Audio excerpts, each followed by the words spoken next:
getting 100% of the new growth tax money inside the DDA boundaries. I understand that. The city might also have to ask again for a heavy override and ask for more millage. No way the voters will grant that, knowing that there's already money there, but it's just going to the downtown beautification needless projects. It seems to me that there's no time like the present for the city council to vote on this idea before funding any DDA project and move that money to the general fund. I'm told since the DDA was started by an ordinance, there needs to be a proposal to request an ordinance to disband the DDA, then a second, then a roll call vote for or against. Please use the taxpayers' money for the whole city, not just the downtown area. I hope you all will give this thought serious consideration, if not right now, then in the very near future. Thank you all. Anyone else at this time? You bear with me. Hello, council. And to your note, everybody happy holidays.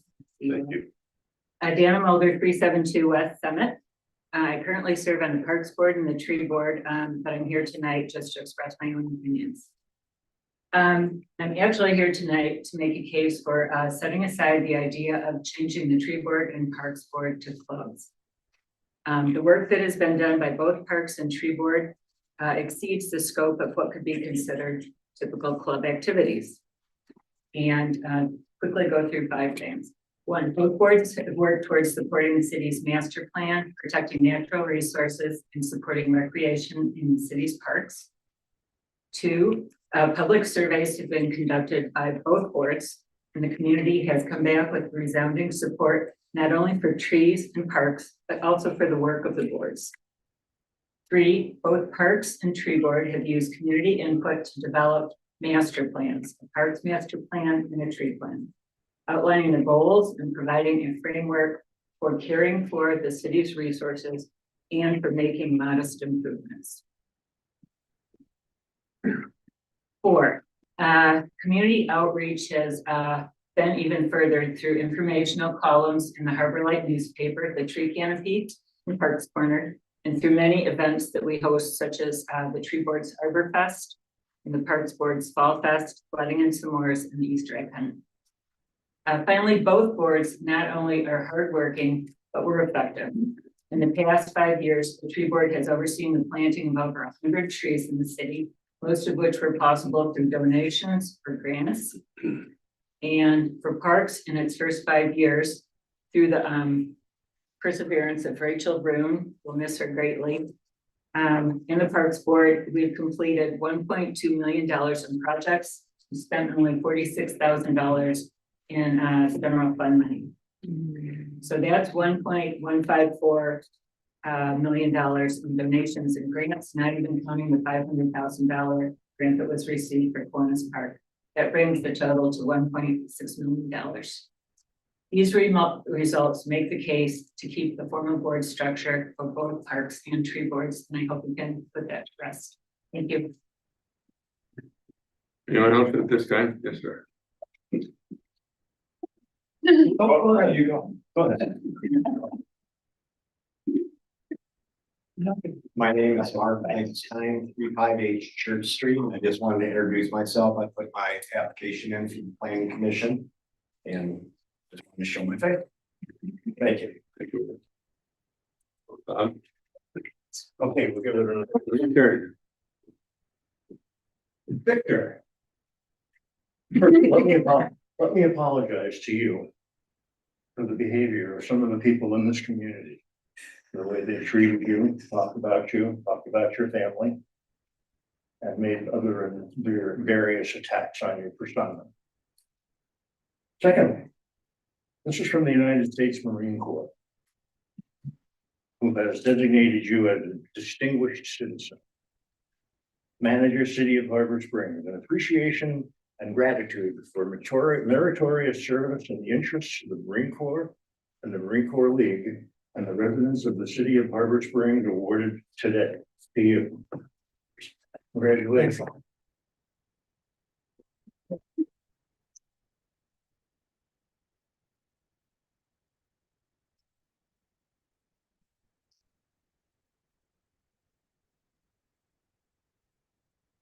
Sure.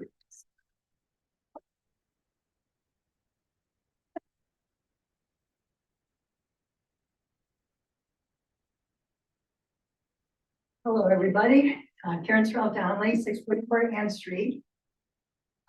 This is saying goodbye with gratitude to Victor and Rachel. Saying goodbye to a friend and talented city manager after 6 years is never easy. Victor, your leadership and dedication have left a lasting mark on our community, and I'm deeply grateful for the opportunity to have worked alongside you. When I transitioned from my role as a sales rep and began serving on the City Parks and Tree Board, I was fortunate to have your guidance. You're always willing to take the time to explain, ensuring that I could contribute effectively as a board member. Your patience and willingness to share your knowledge made a significant difference in my early days. I vividly recall my first year attending city council meetings, especially during budget approvals and capital expenditure discussions. The process was overwhelming at times, but your city guidance helped me and many others navigate these complexities with confidence. Your tenure has been marked by well-prepared and accurate guidance to city council. The plans and policies you and your team have developed are too numerous to list here, but their impact is evident throughout the city. For those interested in the breadth of your work, I encourage them to visit the documents section under the city website. One of your most significant contributions was your vision for our city parks. By reallocating funds and to hire Parks Director Rachel Roon to set in motion a period of remarkable growth. Participation in our parks has soared thanks to new events like sledding nights, fall festival, ACONs, and walking clubs. The creation of the Parks Board, which prioritizes capital projects and volunteer recruitment, has further strengthened our community. Rachel and the dedicated volunteers have done an outstanding job, and Rachel, you will also be greatly missed. Every board meeting I attended was preceded by a thorough agenda and comprehensive material, always professionally prepared. This attention to detail ensured that nothing was overlooked and that each meeting was productive. These examples only begin to illustrate your skill and professionalism, Victor. You have consistently anticipated the next steps and understood the history behind the decision and provided clear objectives. Our city has accomplished much more over the past 6.5 years because of your leadership. As you move on, I know you have prepared Chief Knight to maintain priorities until a new city manager is hired and Rachel's successor is found. My hope is that we are fortunate enough to welcome individuals as talented, hardworking, and dedicated as both you and Rachel have been. Summit County, Colorado, and Emma County, Michigan, I'd like to have you on their teams. With that, I say thank you.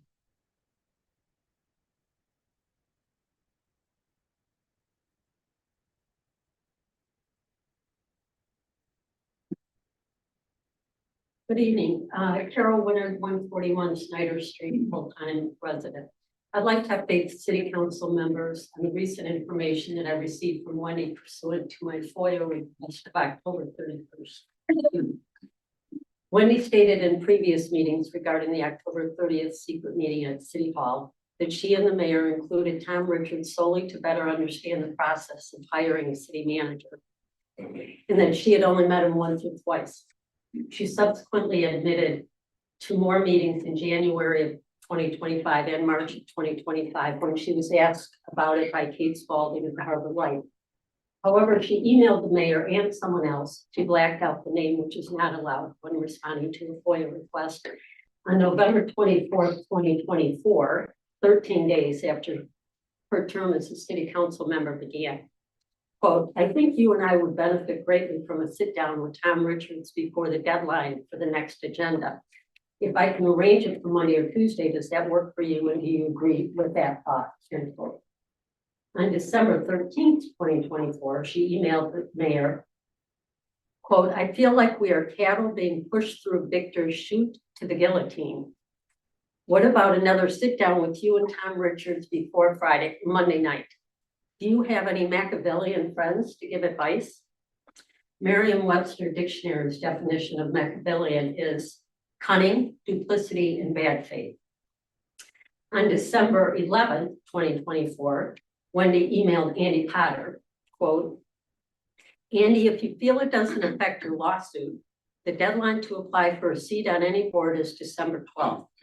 Please consider filling out an application for the DDA, the zoning board, the board of review, Parks and Rec, and tree board.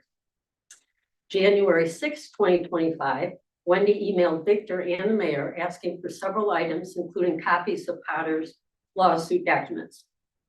She noted that the city's appeal of the judge's decision would be heard February 5th.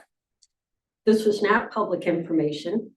The date wasn't. And when Victor asked her how she knew about the February 5th date, she ignored his request for an answer. On September 13th, 2025, Wendy emailed Andy Potter and someone else, again blacking out the person's name. Quote, Andy, Victor mentions your lawsuit status in his city manager's report. I bring these to your attention as further evidence that Wendy is not being honest regarding her relationships and contacts with Tom Richards and Andy Potter. She was elected to serve the citizens of Harbor Springs, not to promote her own agenda.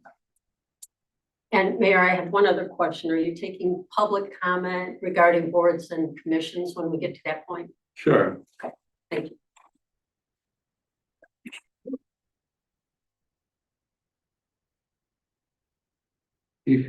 You're gonna talk about, Were you done with public comment? I think, anyone else at this time? We're public. Okay. We'll move on to the approval of the agenda. Can I get a motion? Would you What- want to make a change? What the mayor proposed to me was moving the boards and commissioners appointments up to maybe where C was. Right after the approval of the city budget. That way, a lot of people that are here strictly for that can leave and they don't have to wait till the very end after the closed session. So it'd replace or go right after letter B. But you guys gotta make the motion. I move to approve the agenda with that change. I'll second. All those in favor say aye. Aye.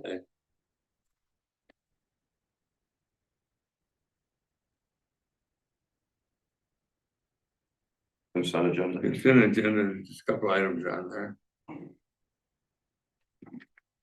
On the discussion item. Okay, consent agenda. Right. I move that we accept the consent agenda. I'll second that. Just as a quick note, Wendy had found a few errors on my part when writing the minutes. And those errors have been corrected. Okay, So if you want to approve, amend your motion okay. and second that, approving with corrections. I don't know what she corrected, but on the second meeting minutes with those also in attendance, I don't have it in front of me. Becky Goodman, I know is here.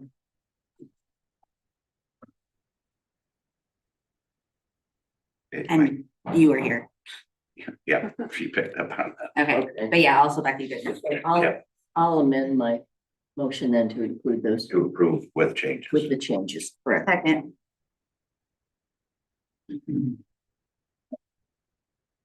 Kenny Benjamin, Yes. Tom Graham. Yes. Wendy Reed. Yes. Jimmy Melky. yes, Kathy Macho. Yes, Motion carried.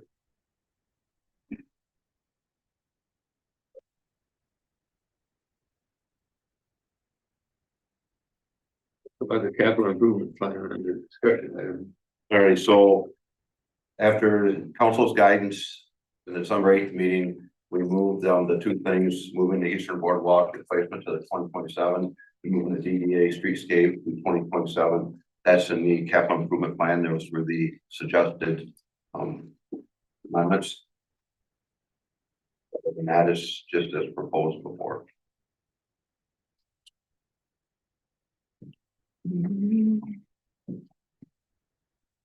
Do you have any questions on I'm, the capital improvement plan? no, as long as the changes that we made the changes that we talked about last time. I'm okay with it. That a motion? Oh, yeah. Sure. I move we approve the 2026-2031 capital improvement plan. As changed from the prior meeting. Correct. I'll second. call, Tom Graham. Yes. Money Reeve, Yes. Kathy Macho, Yes, Jamie Melky, Yes. and Jeannie Benjamin. Motion carried. We'll move on to 4B, which is finalizing the 2025 amended and 2026 proposed annual city budget.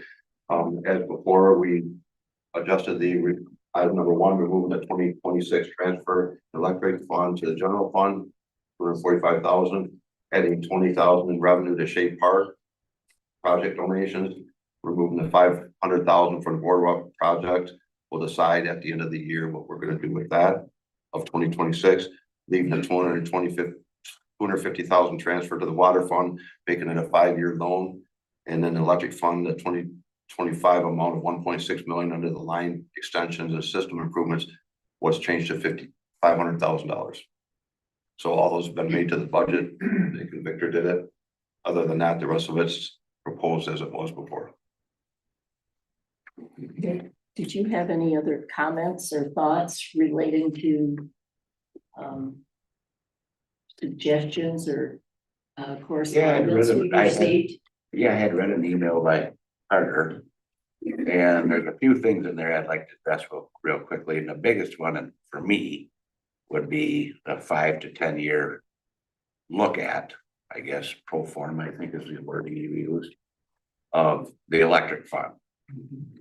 And I think that's a fabulous idea, and it's on my radar when we get our rate study done in January.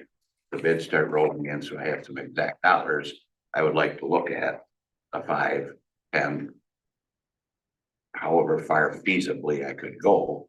Say, here's revenues, here's expenditures, any other capital outlay items, obviously bond payments, and how that's all gonna look. So, yeah, I think that's absolutely something that Okay, needs to be done. I haven't had time, you said you had a good amount of time to read the memo from Mr. Williams. And, Speak up. speak up more. And I have read it, but not read it all through, but I think there are some good things in there that maybe won't be addressed tonight as part of the budget, but are certainly financial considerations, best practices we'll be looking at. Absolutely.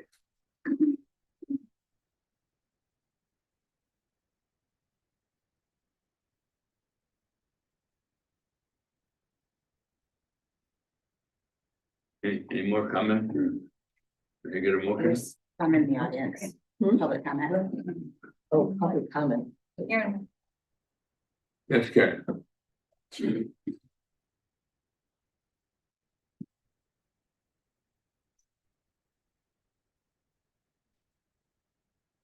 Good evening, Mr. Mayor. Karen Ockfield, West Travis Township. I was just wanting to know about the 20,000 for the Shea Park.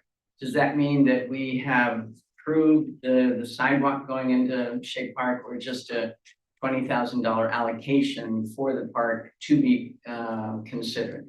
Thank you. I think the $20,000, I believe, council. Do you want me to? Yeah. So no matter what happens, the Shea Park plan will have to come back to council before it goes out to bid. The $20,000 is contingent on $20,000 in donations. And then council will look at that project again and decide if it needs to go out to bid or not.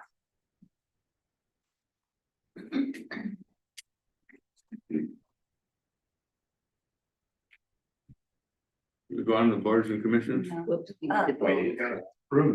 I know that we talked about when we were looking at the budget, making sure that the DDA projects that are supposed to be done in coordination with the city, that they make sure to come back to the council to discuss those projects. And I just want to make sure that when we approve the budget, that they are going to come back and get those projects approved when the time comes.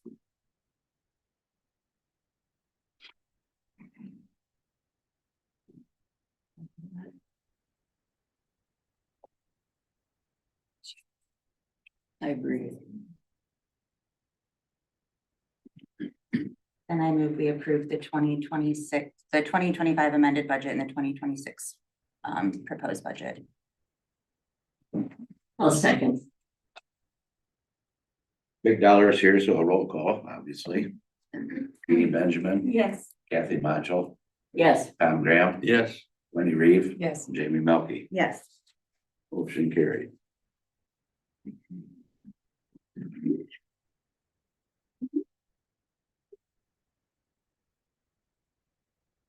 All right, we'll move on to our new agenda item, the appointment of 2026 board of committee members. And as you can see, I've got on the screen here, there's a process and there's several boards that we need to replace or add people. And we'll start off with the planning commission, and it says in the thing that the mayor appoints. Are you guys all good with us? We'll move right ahead with us. So we'll start out with the planning commission, it's a 3-year term, mayor appoints, council confirms. And you can see the proposed with the candidates.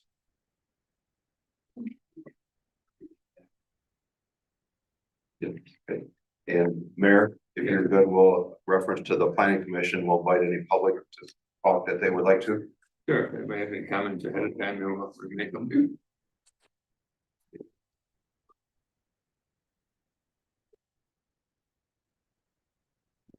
Carol Winter, 141 Snyder Street. Harbor Springs City Council must appoint people to boards and commissions and council who treat all city staff, board, commission, and council members with respect and who conduct themselves appropriately. Jeff James is not qualified to serve on any board or commission. Here are a few examples of the numerous Facebook posts that Jeff posted regarding Victor and emails that he sent to Victor over the last several years. These are quotes. Quote, we had a real city manager that left early because of Leo, and now we got stuck with a piece of shit on the bottom of our shoes. Sad. 2, we need to get rid of Comrade, kill the head of the snake. I interpret that as a threat, and Comrade is a term he used repeatedly when addressing Victor. An email sent Friday, July 7th, 2023 to Jim Raymer, copy to Victor. Subject line, illegitimate City of Harbor Springs city manager.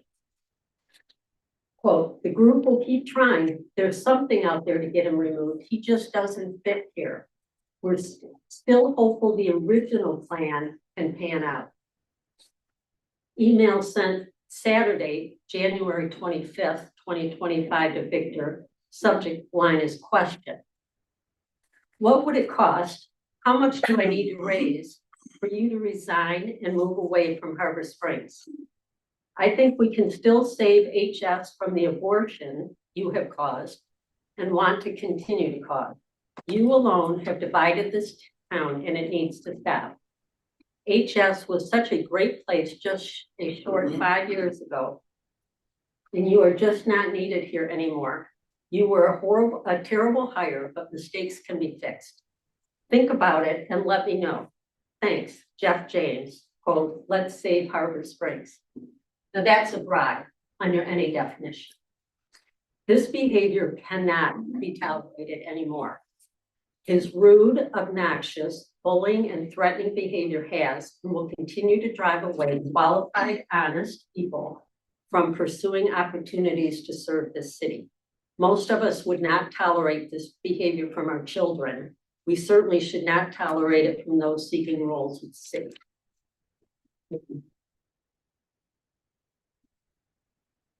At this time, We do have somebody on Zoom here, it may have been from previous. Lisa? Lisa Nichols, 638 West Bluff Drive. I agree with Miss Winard. For the past 3.5 years, Jeff James has sent emails to our city manager which show a vindictive, consistent pattern of harassment, bullying, and including this attempt to bribe our city manager to depart. This type of heinous behavior is not acceptable. This is not a person who should be considered for any city board or commission position, period. I do not want to serve with him on any boards or commissions. Thank you. Thank you.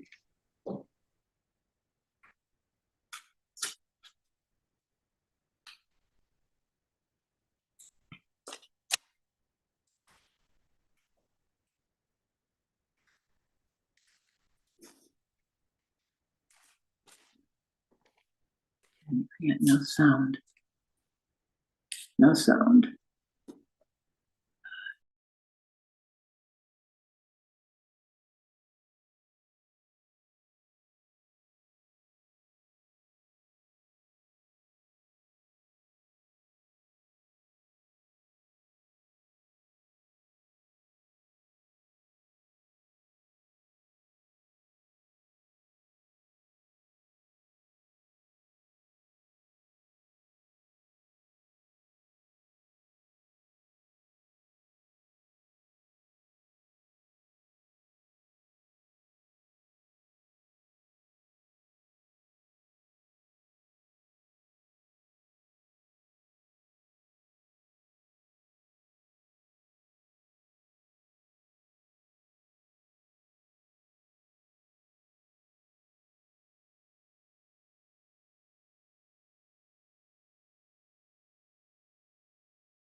Very active and speaks quite frequently, is not a city resident, and I don't believe a property owner. So I know that doesn't disqualify him. However, I think we've got a lot of good talent from the city. So that's why I would prefer not, I'm not personal, but that's why I am against this nomination. Well, at this point, I do have a motion and I do have a second. So a roll call will be in order. Jamie Melky, No. Jeannie Benjamin, Yes. Wendy Reeve, Yes. Tom Graham, Yes. and Kathy Macho. No, Motion carried. That'll leave one more. I'd like to nominate Vanessa Warren. I'll second.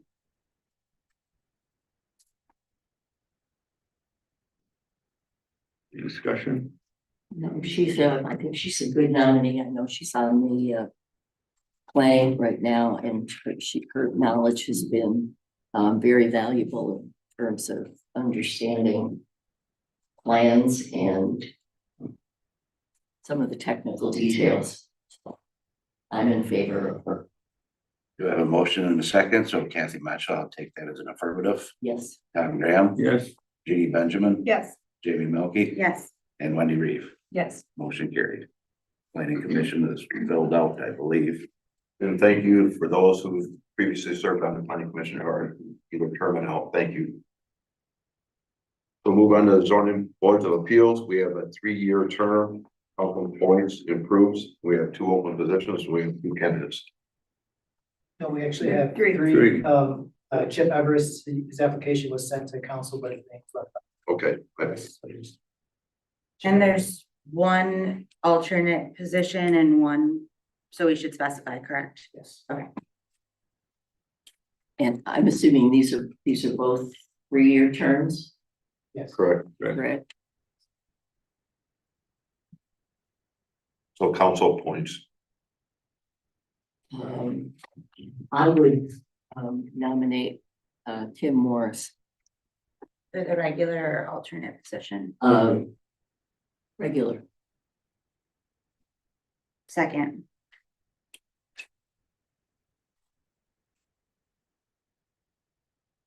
Tom Graham, Yes. Jeannie Benjamin, Yes. Wendy Reeve, Yes.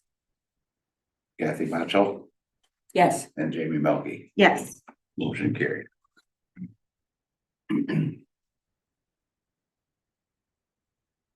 I would nominate Chip Everest for the alternate position.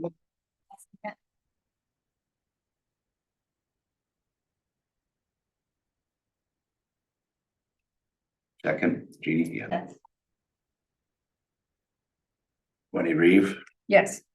Jamie Melky. Yes. Tom Graham. Yes. Kathy Macho Yes. and Jeannie Benjamin. Yes. Welcome aboard, Chip. The same applies for there. Thanks for those who previously served. Thank you.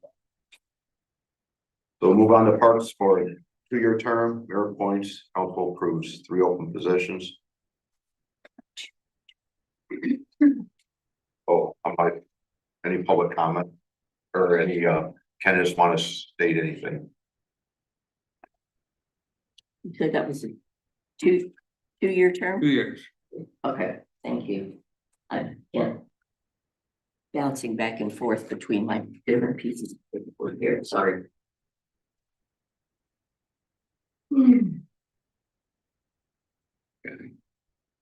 Oh, thanks.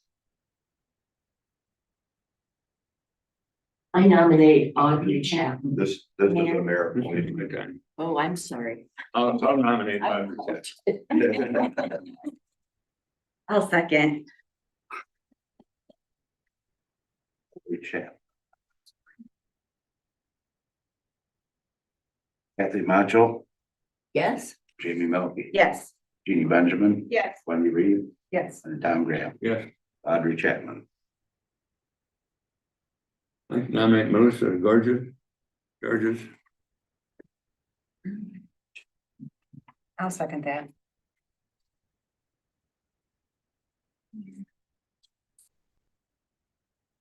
I have a motion and a second. Tom Graham, Yes. Jeannie Benjamin, Wendy Reeve, Yes.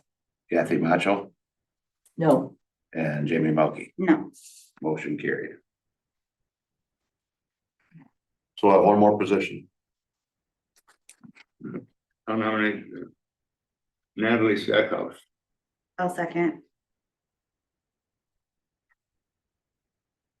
You guys are on top of it. It goes quickly. So. Natalie Stackhouse. I have a motion and a second. Wendy Reeve, Yes. Jamie Melky. Yes. Tom Graham. Yes. Kathy Macho Yes. and Jeannie Benjamin. Yes. Motion carried. We'll move on to the tree advisory. Well, once again, thank you for those who previously served on that commission or board. Move on to the tree advisory board. 3-year term, council appoints and approves 1 open position. Anybody, any public comment?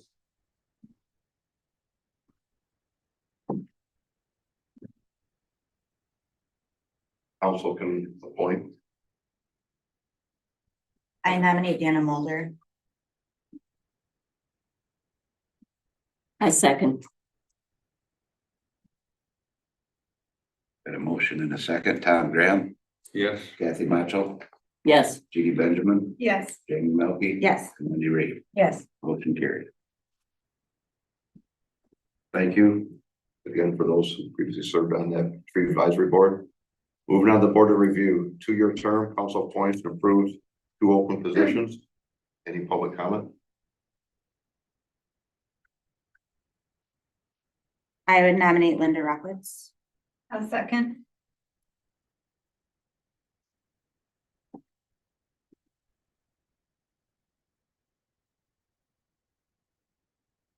Okay, I got a motion and a second.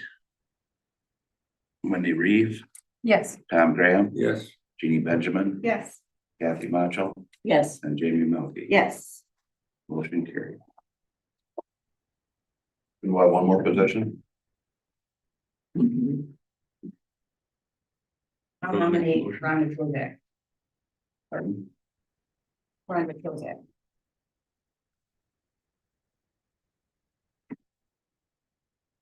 Do I have a second?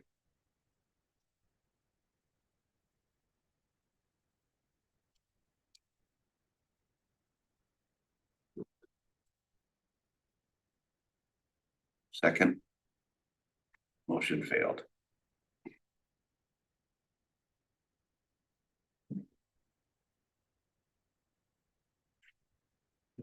I nominate Kim Morris to be on the Board of Review. I'll second that. Is it a conflict of interest to be on the zoning board of appeals and the board of review? We do. No, don't be. Probably it would be better not, but I don't know that it's a conflict per se. Yeah, any words? I don't think that those boards deal with the same type of issues. The zoning board of appeals is dealing with zoning issues. And the board of review is dealing with property assessment issues, which I think are very separate. To my knowledge, the only thing that really precludes somebody from being a member of the board of review is being related to the assessor. There may be some other factors as well. So I don't see a conflict of interest there. Mr. Raymer may have other thoughts though. I think I need to look at the ZBA per se, whether it's permitted for a member to serve on another board. I think there are some limits there, but I think it's sort of that one. How do we want to handle In my previous research, I didn't see any, but only thing was that you only can have member on the planning commission and ZBA. No one else, if you're on the planning commission, you can't serve on any other board but the ZBA. Okay. That's the only condition I found. But. Well, I don't have any knowledge to refute that, and I think Jeff, being the zoning administrator, would know more about it. So I think if that's what council wants to go forward with, we can see with that. If there's a problem, find out later. Yeah, I would suggest that if you do this, you make it, do the research contingent on. Under advisement. Yeah. Okay, well then I'll reframe my motion to appoint Kim Morris unless further review determines if there's a conflict. And I have a second from Mayor Graham. Do you agree with the motion? Sure. Okay, I'll do a roll call. Jamie Melky, Yes. Tom Graham. Yes. Wendy Reed, Yes. Judy Benjamin, Yes. Kathy Macho. Yes. Motion carried. Thank you. Moving on to the DDA, it's a 4-year term, there are appoints, and there's one open position. There is a clause in there that Victor's prepared. At this time, Mayor, you make the appointment. Oh, any public comment on this? Pretty driver, I don't know, so I am Cora Smith Wade. I've been on the DDA for 4 years. And I'm asking to be reappointed to the DDA because I represent people this board exists to serve. I mean, year-round business, downtown business owners working hard towards a healthy, sustainable local economy. I own and operate a business downtown that is open year-round. I am in my shop 5 to 6 days a week. That gives me a constant firsthand understanding of shopping patterns, seasonal shifts, and the real experience of residents and visitors. My shop has become an informal sounding board for the community. People regularly stop to share feedback, questions, and concerns about downtown and about the DDA initiatives. I take that responsibility seriously, and I bring those perspectives directly to my board. For me, this role goes far beyond reading the packet and showing up to vote.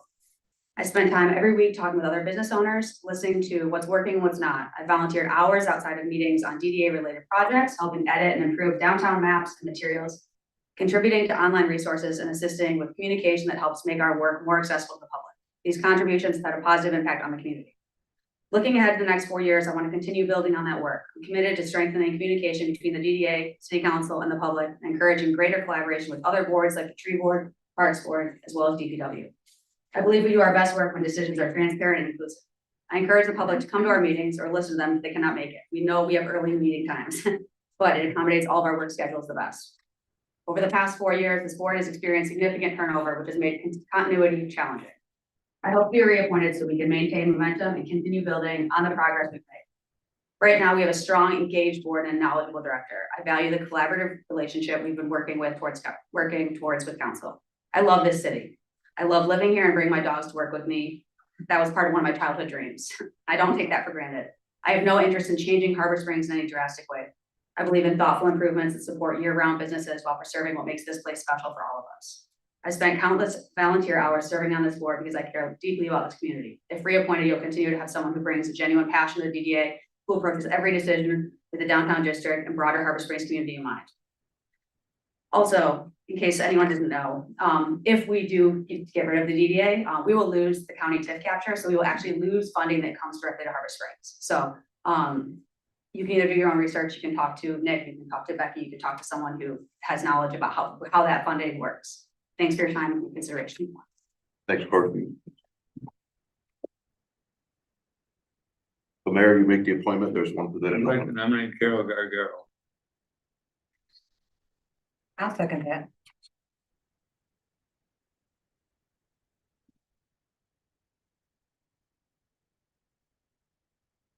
All right, I have a motion and a second. Tom Graham, Yes. Jeannie Benjamin, No. Jamie Melky, No. Kathy Macho, No. Wendy Reeve. Yes. Motion fail. I'd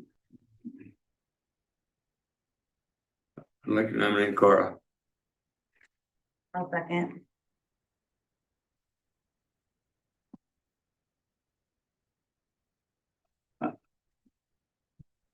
Jeannie Benjamin, Yes.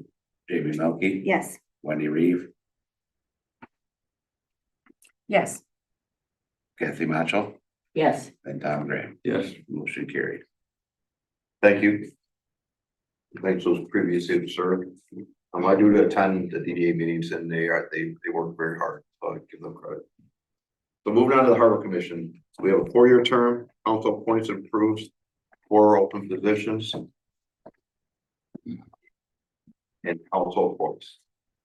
Can I propose potentially changing, how many we're appointing or what terms? Only because right now, the terms are very unbalanced. We have 4 this year, 1 next year, and 2 the next following years. And I think if we could appoint 3 for full terms and maybe 1 to a 1-year term, it would rebalance the terms. Mr. Raymer. I assume that the city ordinance, there's an ordinance that covers this. You could, if that's the case, then they would require amending the ordinance before you could do that. You're right. I think Jim's right now that you bring it up. I think there's a city ordinance, I can pull up the city code, but that says all terms are 4 years. 4 years for the Harbor Commission, yeah. Yeah. I think it is. I know that we've changed it in the past to help rebalance things, but I don't know why I it got think so what we- off balance. For other boards we have, I think what we did with the Harbor Commission was terms were expiring in different months of the year, so we made them expire all in December. But let me search for it. See code. Yeah, but it actually says 3.501 says that you appoint members for a term of 4 years each, so that's your obligation. So basically, without changing that, we have no. You don't no have choice. choice. One less.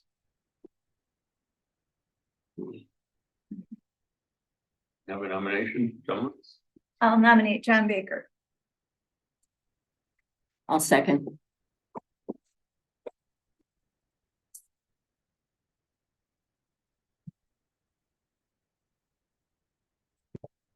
Wendy Reeve, Yes. Tom Graham. Yes. Judy Benjamin, Yes. David Melky. Yes. Kathy Macho. Yes. Welcome aboard, John. Thank you. And before we move on, does anybody have any public comment? You already were shooting, so. Any other public comment? I nominate Bill McCullough. I'll second.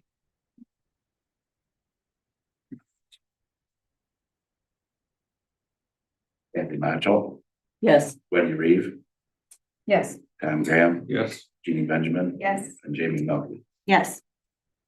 Motion carried. I nominate Larry Buell. A second. All the trade girls. Sorry, Kidding. we're ready to get out of Very beautiful. Motion and a second. Adam Graham, Yes. Jeannie Benjamin, Wendy Reeve, Yes. Kathy Macho, Yes. and Jamie Milky. Yes. Motion carried. We have one more position. I nominate David Lamarche. I'll second.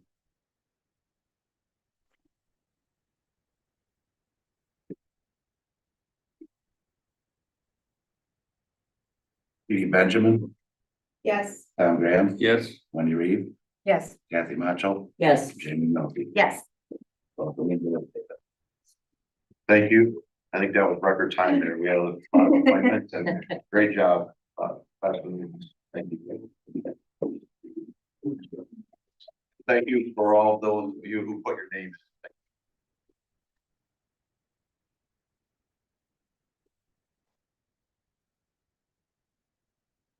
Can I get back to where we were previously?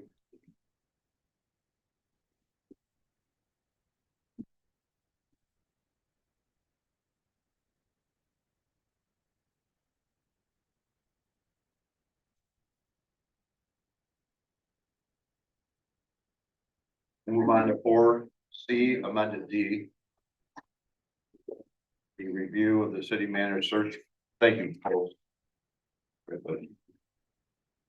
Review of the executive search firm for the city manager search. I contacted all 4 of the companies that you recommended. Spoke with all the references and also spoke with the individuals to confirm the price and their timeline. Just to make sure what they proposed was what they proposed. It was interesting because I'd call the references, they'd say, and when I call the references, I would say, well, these are the 4 firms that we're looking at. And they would say, well, they'll all do you a good job, or they might indicate one or the other. And I tried to include that in this document, but in speaking with it, I feel that all 4 of them are very viable solutions. You've got my opinion here, and unfortunately, you guys have to make a decision. But it was very interesting, and I went to my chiefs meeting the other day, downstate, and there were like 12, 14 chiefs there, and a lot of them served as interim city managers, and they also use search firms, and they sort of had the same opinion. Some knew others, some didn't know them, but it's pretty much what you see is what I got from the references and from talking to the individuals. I did confirm all the prices and the timelines. If you have any questions, I can answer further than that.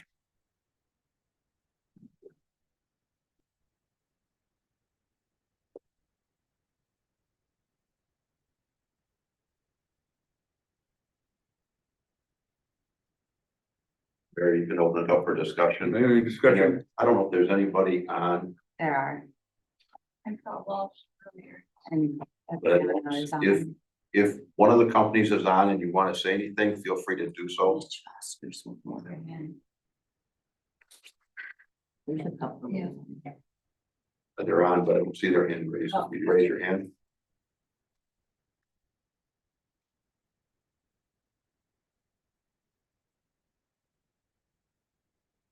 There we go. We'll move on to Mitch Foster. If you want to unmute yourself. Yeah, happy to. And again, thank you all for the opportunity for Double Hole Solutions. As the chief has stated, I think all 4 of us would do a fabulous job for you. You know, again, Double Hole Solutions, we are a broad company with a lot of experience and background, not only in city management, but human resources and communication. But we would look forward to the opportunity and think we'd be a great fit with Harbor Springs, and just look forward to hearing what happens. Does anybody on council have a question for Mitch Weiss, still unmuted? I guess one, this is Kathy Macho. One thing that you mentioned in your information was that you have an onboarding process. I'm curious to know, does that get used by a lot of, you're the only applicant that suggested that. And so I'm just wondering if that's a tool that a lot of places use and are interested in. Yeah. No. Can you hear me? Did you hear it, Mitch? Might want to ask. Sit there down. Try to unmute it again, Mitch. There you go. There we go. Yes, so we offer that as a build-in with our search proposals because we believe that when a candidate is brought on, they really need to, and the community and the governing body all need to be on the same page right when they get started. And so that onboarding ends up looking like a goal-setting session between them and council. That may be some goals for them to lead in. We sometimes include the evaluation first round, as well as just making sure that that person, whether they have management experience or not, gets engaged in the field and can have a good baseline understanding. And that's in addition to the 3 months of executive coaching or 6 months of executive coaching, I apologize, that we do as well for those candidates. That's included. And that's at that additional 235 or 23,495. Is that correct, Mitch? So the onboarding and the 3 months of executive coaching is included in that 15,495. We go to 12 months of executive coaching at the larger number, but that also includes a much longer guarantee and things along those lines. But generally within that 3 months, we work, and that's typically one of my colleagues from lower part of Michigan will work with that candidate on assisting them through that goal setting process, work to find any issues that may arise early on, but we're always happy to continue that agreement if desired by either the newly installed manager or the community itself. Any other questions? What other small towns do you have worked for? Mitch, can you say what other small towns you work for? Yeah, so I actually just completed the City of Hearts city manager search that was completed up actually just about a month ago now. Previous to that, I did the City of Pentwater, eerily similar to Harbor Springs, of course. And then a colleague of mine completed the City of Ludington just up the road. So we've got those 3 lakeshore communities right in a row that have been recently completed. Oh, and I apologize. I forgot about the City of Whitehall as well. Thank you. Thanks, Mitch. Well, James Vetrano is on, and if you could go ahead and unmute yourself, James. Thank you There we very go. much. Thank you very much for the opportunity to be here this evening. Really, I don't have any more to present. I think the proposal speaks for itself. Hopefully my references do as well. Happy to take any questions if members of City Council have any questions for me to address. Any questions, Council? He lists the cities that he's worked for, but he didn't say what positions he was looking for them on behalf of the cities. So I'm curious what cities he did city manager positions. James, did you hear that? I did hear that, and many of the cities listed I've done multiple positions for. All the references that I provided, well, I'll just read a few: City of Ferndale, City of Troy, City of Berkeley, Northfield Township, Milford Township. Those were all managers' positions, along with the City of Charlotte, City of Clawson, City of East Point. Most of the references there, well, they were all either cities managers, township managers, police chiefs, or other high executives in those municipalities, but dozens of those are city manager positions.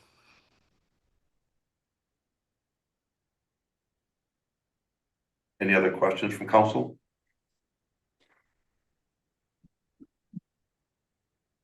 Thanks a lot, James. Thank you. Thank you. Hold on, James. Hold on. Okay. No, I'm here. sorry, this is Kathy. One other question, and I'm sorry if I'm asking you to repeat yourself. Did you say part of your experience was in cities that had their own utilities? That's correct. And I've managed 3 different communities over my 17 years before starting my consulting in 2016. The populations of those towns were 3,500, 4,200, and 12,900.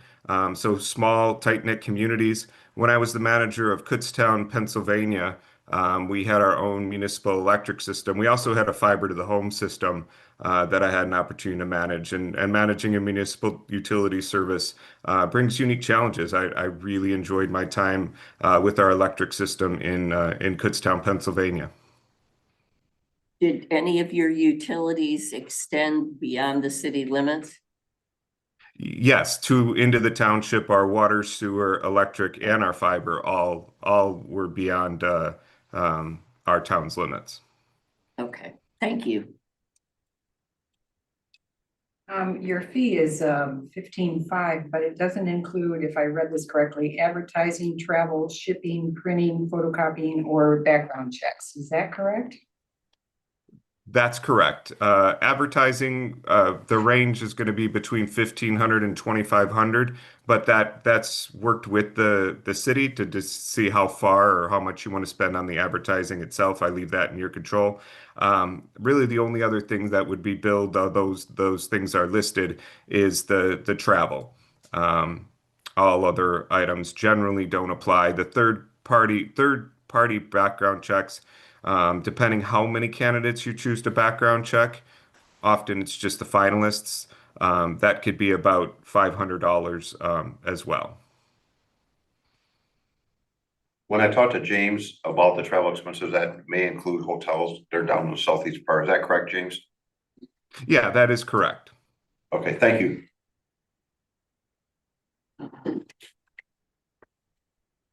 Any other comments from the board? We have one more potential candidate, is Frank Walsh. Mr. Walsh, could you unmute yourself, please? Good evening, Mayor and Council. Thank you for taking the time to talk with me this evening. I'll make it brief. Our business has been around for 30 years. We specialize in waterfront communities, Saugatuck, Douglas, Grand Haven, Norton Shores, Charlevoix, Alpena. So we have, and we also have an extensive onboarding process. We actually check in with the new manager candidates at 3, 6, and 12 months. And we also work with the council on the relationship issue. If issues come up, we're in there to work with them. We're proud of a lot of our communities come back and rehire us years later. So we're proud of that. And we would really enjoy working with you. And we've worked with communities, obviously, that provide electric service. And I've managed communities that have their own utility system and also serve utilities outside of the community. So I'll keep it brief. Thank you very much. Any questions for Frank from council? Thank you very much, Frank. Thank you. Oh, I have. Oh, just a second. Sorry, I have a question. I'm just noticing that you're showing your time frame as 90 days. The others are all more than that, like probably 120 days. And I'm just curious. I'm a little, that seems like it might be kind of short. So, is there some magic you have that? No, I don't have a wand. But I can tell you that the last city manager searches that we have done in the last year and a half, the average time from them is 87 to 94 days. And it's not rushed, and all of those candidates are still in place. So no, we spend the first month getting to know the community, doing a profile. We spend the second month with a direct and very aggressive recruitment in Michigan and outside of Michigan. And finally, the last month is interviews, contract negotiations, and the whole process. So, 90 days is a reasonable time to turn it around. So talking 90 days until we make an offer. So that doesn't necessarily mean that the person would begin the job.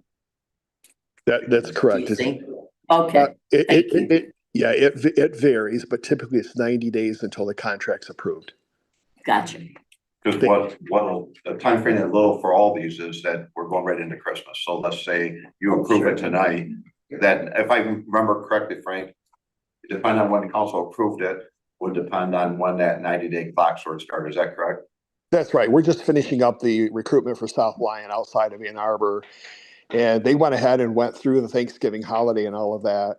And we have 32 candidates, and 7 of them are Michigan city managers that we directly recruited, phone call to phone call. We do not sit back and wait for candidates to apply. It was interesting when I spoke with all of them. I mean, they aggressively, all of them aggressively go out and find candidates. They have contacts sort of out in the they just don't advertise and hope somebody, they have their people in place where they just go try to find somebody. Do you have any other questions for Frank?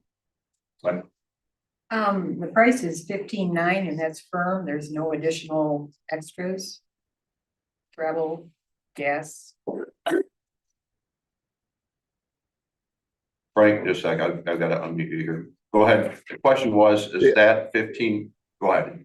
Yeah, yes, the answer is yes. That includes everything, start to finish. And also, I will handle your recruitment from A to Z. I will take full responsibility, and you'll hear from me every week. You'll get an update from me on exactly what's going on with your recruitment.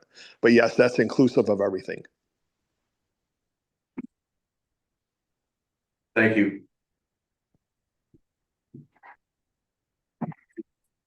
Any questions here? Anybody ready to make a motion? No.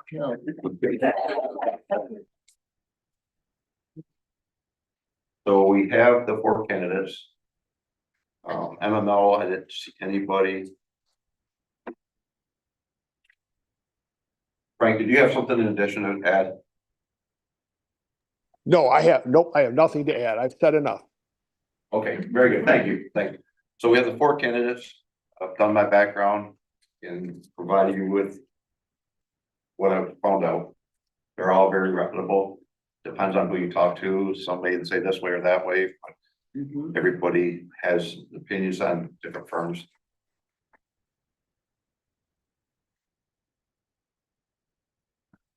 I think some open discussion amongst you guys, questions about each other would be beneficial. Sort of what you're looking for. Our city manager. Can we narrow it down and then discuss from there? Yeah. Sure.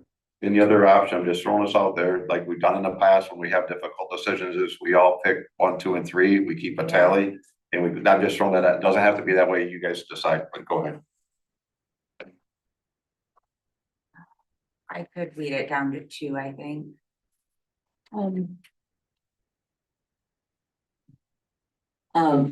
As I read through this, I think that the hardest thing for me was because obviously everybody doesn't use the same format when they put in an application.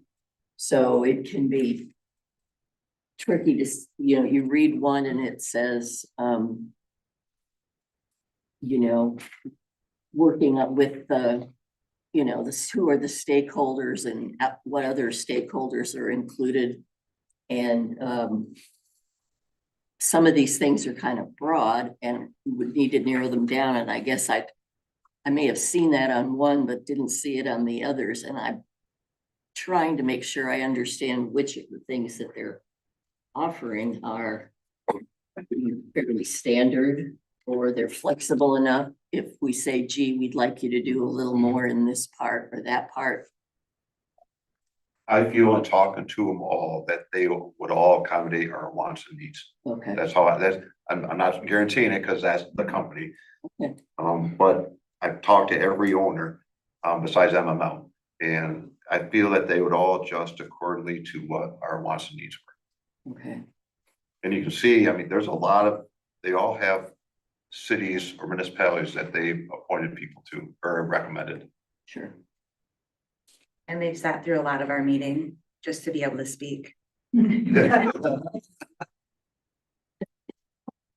the fun, right? Just for the fun of it.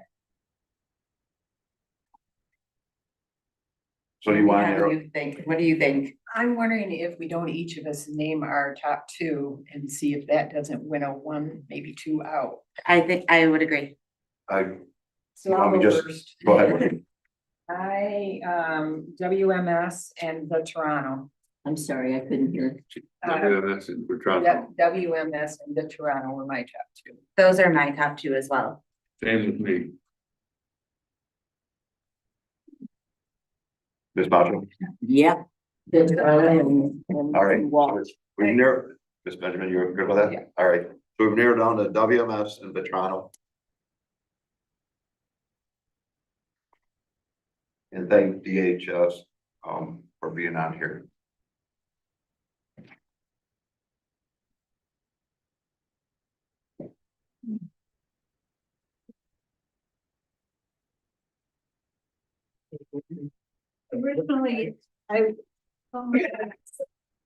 Originally, Vetriano was my number one, and after a few different discussions amongst us, I think Walsh kind of rose to the top. I like the waterfront, that they have specialized in waterfront communities. But I think we're safe with either, but I think that's why that would be my number one. I think they both have a lot of experience and I really like both of them. I think that the waterfront is a really big thing with Walsh. But I also think the experience with utilities is a very good thing with Vetriano, so.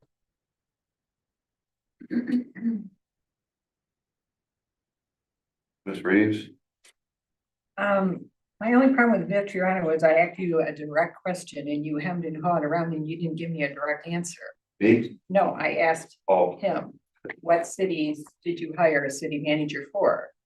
And he didn't really give me a direct answer on that. So,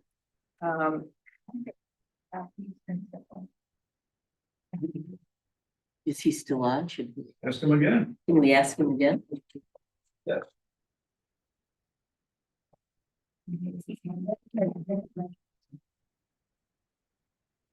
James, are you there? If you are, can you unmute yourself? There we go, thank you. Yep, I'm unmuted and I apologize for my lack of clarity in the last time.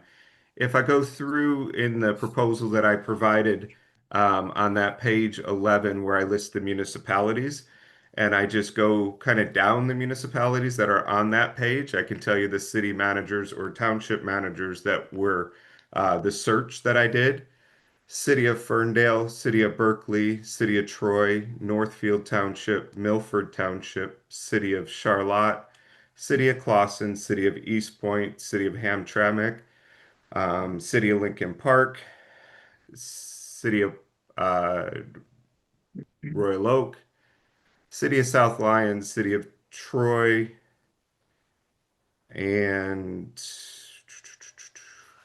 I can continue, but I hope I provided several of the cities that I've specifically done city manager search for.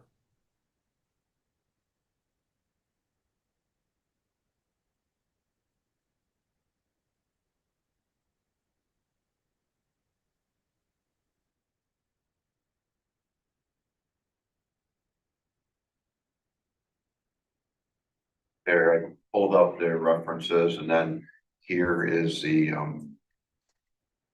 clients of Mr. Vetrano.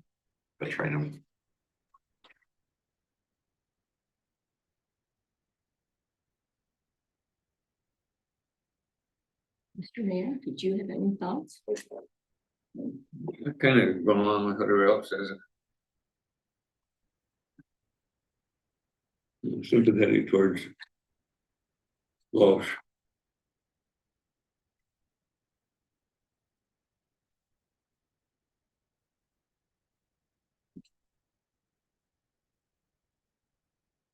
Any other comments, anybody good, bad, or otherwise?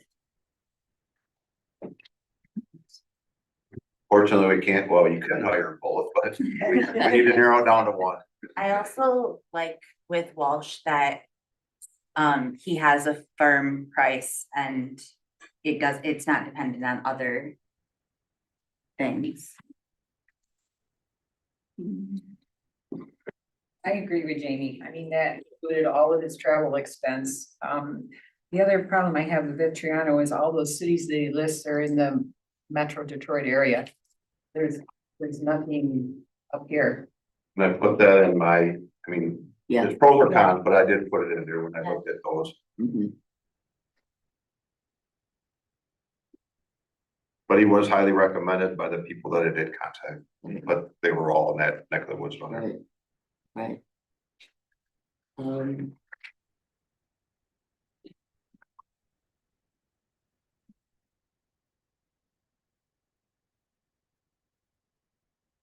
Anyone have any other questions, comments? I'm gonna make Any public comments? good idea. Which one was the water? Bill Walsh. Any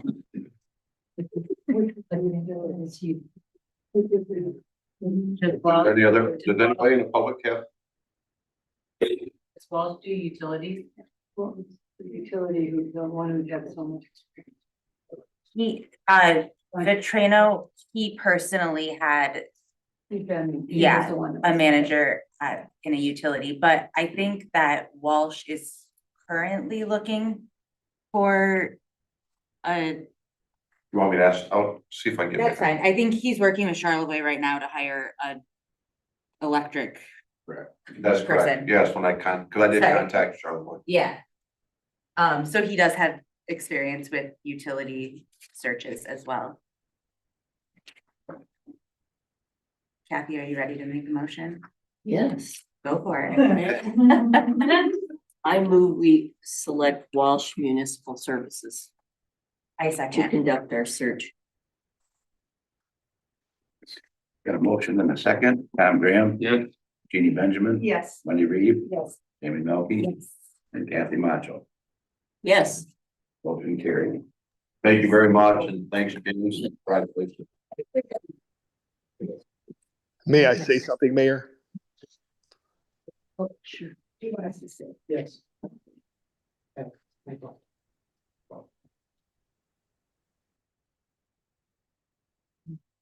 Frank, are you there still? You have your hand raised.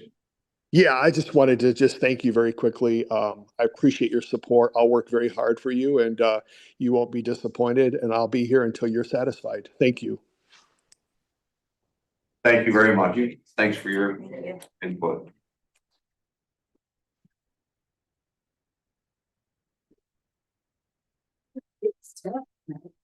Good work, you guys. Thank you.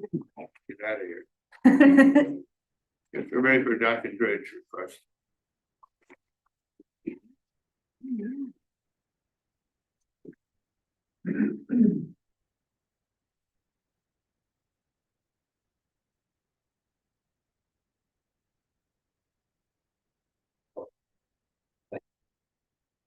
Good evening, Zach Jones with Wallstrom Dock and Dredge.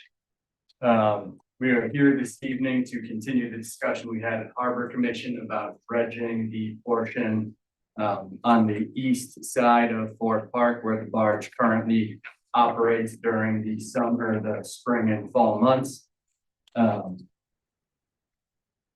So back in last fall was the first time that the water depth outside of Fort Park, just on that east side, became too shallow for the barge to operate. We informed the city, and kind of since 2020, when we started operation there, every year as waters dropped, we've kind of encroached a little bit more and more towards the channel. We are now right on the edge of the currently dredged channel, because that's as far out of the way as we can be while maintaining adequate water depth.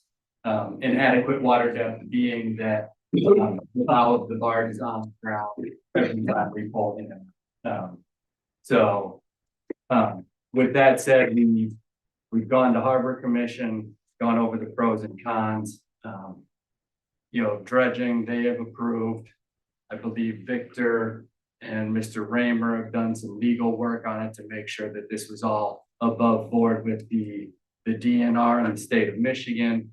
And now we are here proposing this section of Fort Park be dredged. This is a drawing that our friends at Northland Surveying and Mapping put together for us. So currently that section of water is unnavigable, and not just for the barge, for just about anybody. I was out there actually earlier today. There's a rock pile that's above water. And so this, this area is not really usable for anything else. Also dredging this would, in a sense, widen the channel for the city. And allow us to continue operation as we've been doing for the past 5 years at Fort Park. Any questions? Scroll Yeah, keep going. Let's see what else I put together. So that's just another view of, Ford Park, the current water depth. You can see some of the gradient in there. That is not an official yellow rectangle-ish shape. That's just something I put together that mimics kind of what was done by our engineering firm. Chief, if you go back real quick. Okay, actually, one more forward. Forward. Back to the water level chart. That just gives us an idea of, and this is only over a 2-year span, but over the past, 5 years since 2020, when we hit all-time water high, peak to peak in summer, we've lost 3 feet, 2 inches of water. Currently, this year, since July, we've already lost 14 inches, so we're losing more than the typical average. I'm not gonna, say I can predict what it's going to do next year, but we're assuming, it's gonna continue a downtrend for at least the next 3 or 4, which would be consistent with the 10-year cycles we typically see on Lake Michigan. Other lakefront communities have in fact already started dredging. Most recently, the city of Petoskey reached out to us to see if we'd like to be included in their RFP for dredging their city marina this coming spring. So with all of that said, it's very important for our business to continue operating here and serving this community in particular. And we are humbly asking council to give us permission to dredge that section. Are there any questions? And this was approved by the Harbor Commission and recommended to go to council. On the request, it says you're seeking to widen the existing channel at Fort Park, but you need to deepen it too, don't you? So yes, and I apologize if that verbiage is confusing. By widening the existing channel, I'm basically saying to make that section to the east of the current channel as deep as the current channel. So, if you look at this photo that's up right now, the barge is sitting basically over that eastern edge of the channel. And so we would widen it to be able to shift over into that yellow rectangle. And the cost to the city for this is? A big $0. So Dock and Dredge would take care of all of the labor and the actual physical work of dredging. And we would incur the cost of having the material hauled. Is there any permits? Correct, There are permits involved, and so in order to do the permitting, we've been working with Northland Surveying and Mapping on several projects. They do an excellent job at dealing with both the Army Corps of Engineers and Eagle. In order to do so, given that it is city property, we would ask the city to sign a basic, waiver that said, Dock and Dredge is applying for these permits on behalf of the city. We would keep, the city manager and city legal, as well as anyone else, mayor, councils, involved in that process as we went, so that they got all of the same information we did at the same time. But we would handle that process as well on our end. Any other questions? When would you start? When do you anticipate finishing? Ideally, we would, begin the permitting process as soon as possible and hopefully have the permit to begin dredging in April. There's a short window that Eagle typically allows you to dredge, and that's usually very early in the spring. that has to do with spawning and other environmental concerns. So we would try to do this as early as possible next spring. In that way, by the time, mid-April, late April came around, when we're usually on the harbor putting in the docks, we'd be up in action and out doing our work. There were 2 questions from the audience as well. Any questions for Zach? Just a quick comment, when Irish did this, sand ended up on all the boats.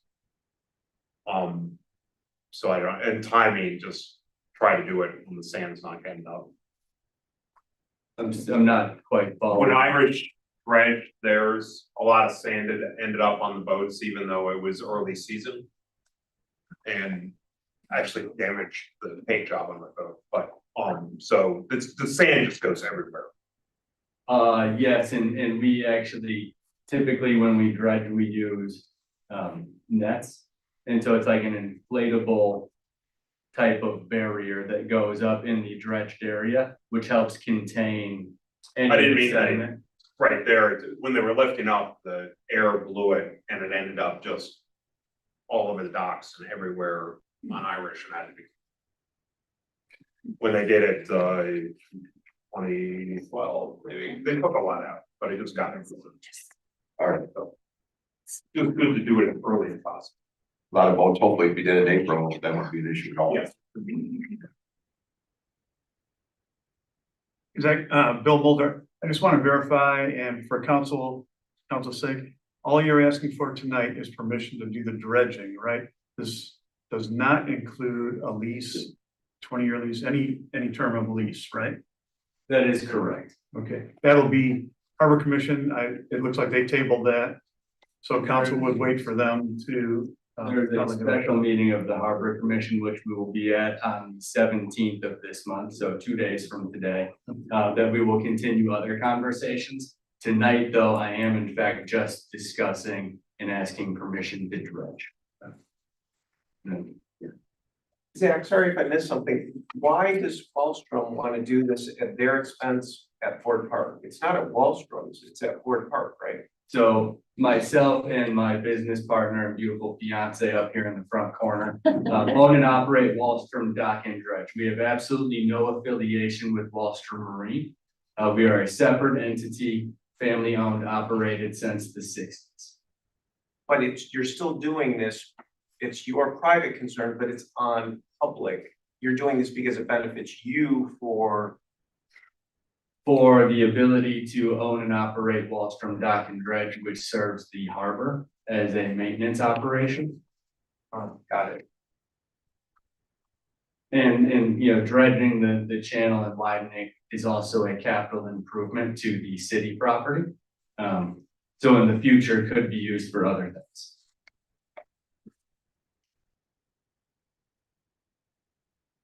Basically, it's just to keep your business running because you're bottoming out when you come in. Correct. And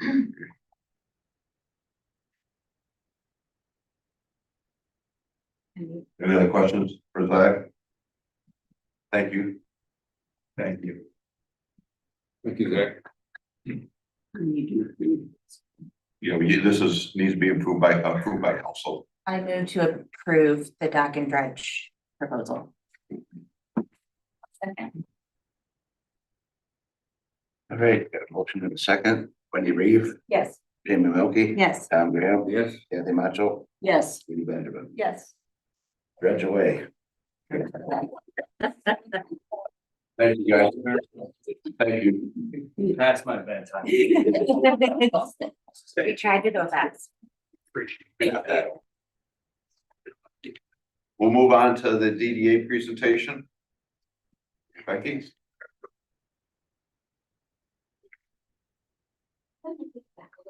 Sure, yeah. I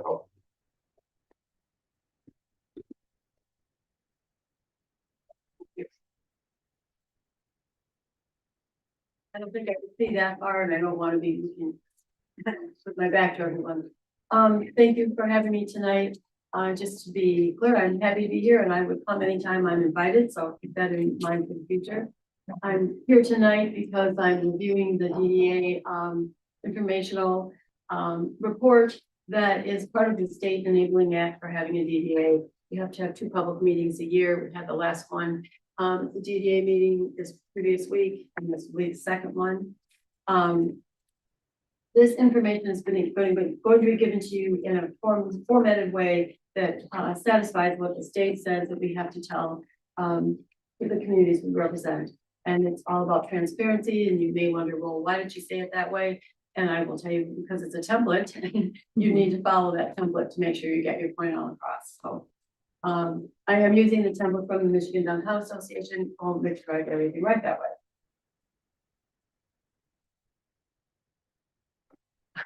There we go. Okay, so I kind of reviewed this. This is the part of Public Act 57 that was amended in 2018.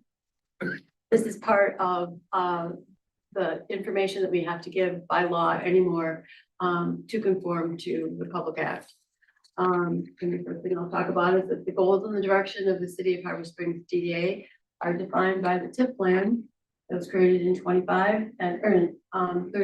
15 and was amended again in 2023. You can look at this document. I'm sure you all have it. It's on the City of Harbor Springs website. This was the 2025 Board of Directors. Gail Brown, our chair, Cora Smith, who was again appointed tonight as vice chair. Tom Graham serves as the mayor, Sarah Eschelbrenner, Margaret Tweeten, Bob Toma, who spoke a little bit earlier tonight, Allison Larson was recently appointed, Maggie Lacey was appointed this year, and we have a student representative from National Honor Society, Elizabeth Bassett. So the purpose of the DDA is to analyze the impact of economic changes and growth in the downtown district of the City of Harbor Springs. It's also to develop plans in coordination with City Council and the Planning Commission that will promote orderly economic growth in the downtown district. This has been done through the downtown plan that was referred to earlier, and we worked on as we move along as projects are needed to be worked on. So the DDA has 2 committees. The mission of the promotion committee is to provide community events and marketing activities that enhance the image of the downtown community and promote the downtown businesses. The members of that committee are the chair, Jody Eubank, Sarah Eschelbrenner, Chuck Kremers, Allison Larson, Bob Toma, and Deborah Gallivan, who is the manager of the Gattle Store downtown. The mission of the enhancement committee is to support projects that sustain the user experience, respect the historic character, expand the premier and unique sense of place, and add to the existing beauty of downtown Harbor Springs. Those members are Chair Margaret Tweeten, Gail Brown, Cora Smith, and Maggie Lacey. So to recap what the board in general has accomplished in 2025, you see this list here that I do need to read to you according to law. They worked with the planning department on code language for the display of goods in public and non-public rights of way. They provided sidewalk snow removal in the central business district, and that is the only place by law that they are allowed to provide sidewalk snow removal. They supported the Fall Fest with volunteers and some funding. They completed 2 sidewalk repair projects with a 3rd one almost done before the snow fell. They contributed to the porta pot costs during the Harbor Master construction project. They developed a downtown bench sponsor program. 3 of the benches are now already have been donated and funded. And they created and approved to recommend the budget for 2026.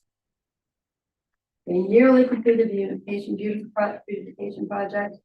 They matching benches, bike racks, trash cans, and self-watering flower pots with with 3 seasons of flowering display. Left to be completed is the lamppost painting portion of the project. A process for color selection is underway. Actually, the DDA did vote on that process at their last meeting, and we'll be including that when they come to City Council. Jamie asked further, and we're working in collaboration with Council on that. And we completed the first phase 1 of the Merchants Walkway project. Also, they they held the new Santa's Workshop. If anyone was in town last weekend, it was absolutely darling. It was Friday night and Saturday morning. There's 1 morning left. If you have children, grandchildren you want to bring by, Saturday morning from 9 until noon, Santa will be there again. They accepted the management from Harbor Springs Chamber and set an annual date for sidewalk sales beginning in 2026. held the second annual Downtown Day, participated in Chamber Skeletor event, expanded social media research or social media reach, and they produced their first trifold shopping map, made repairs to the wayfinding system, and explored and rejected a shuttle system for downtown. We didn't accomplish it, but we did explore it and decided it wasn't a good idea right now. And then we have some pretty pictures of the things that we've done. You can see the fall color on the lamppost over here, summer flower pots, the bike racks, the bench.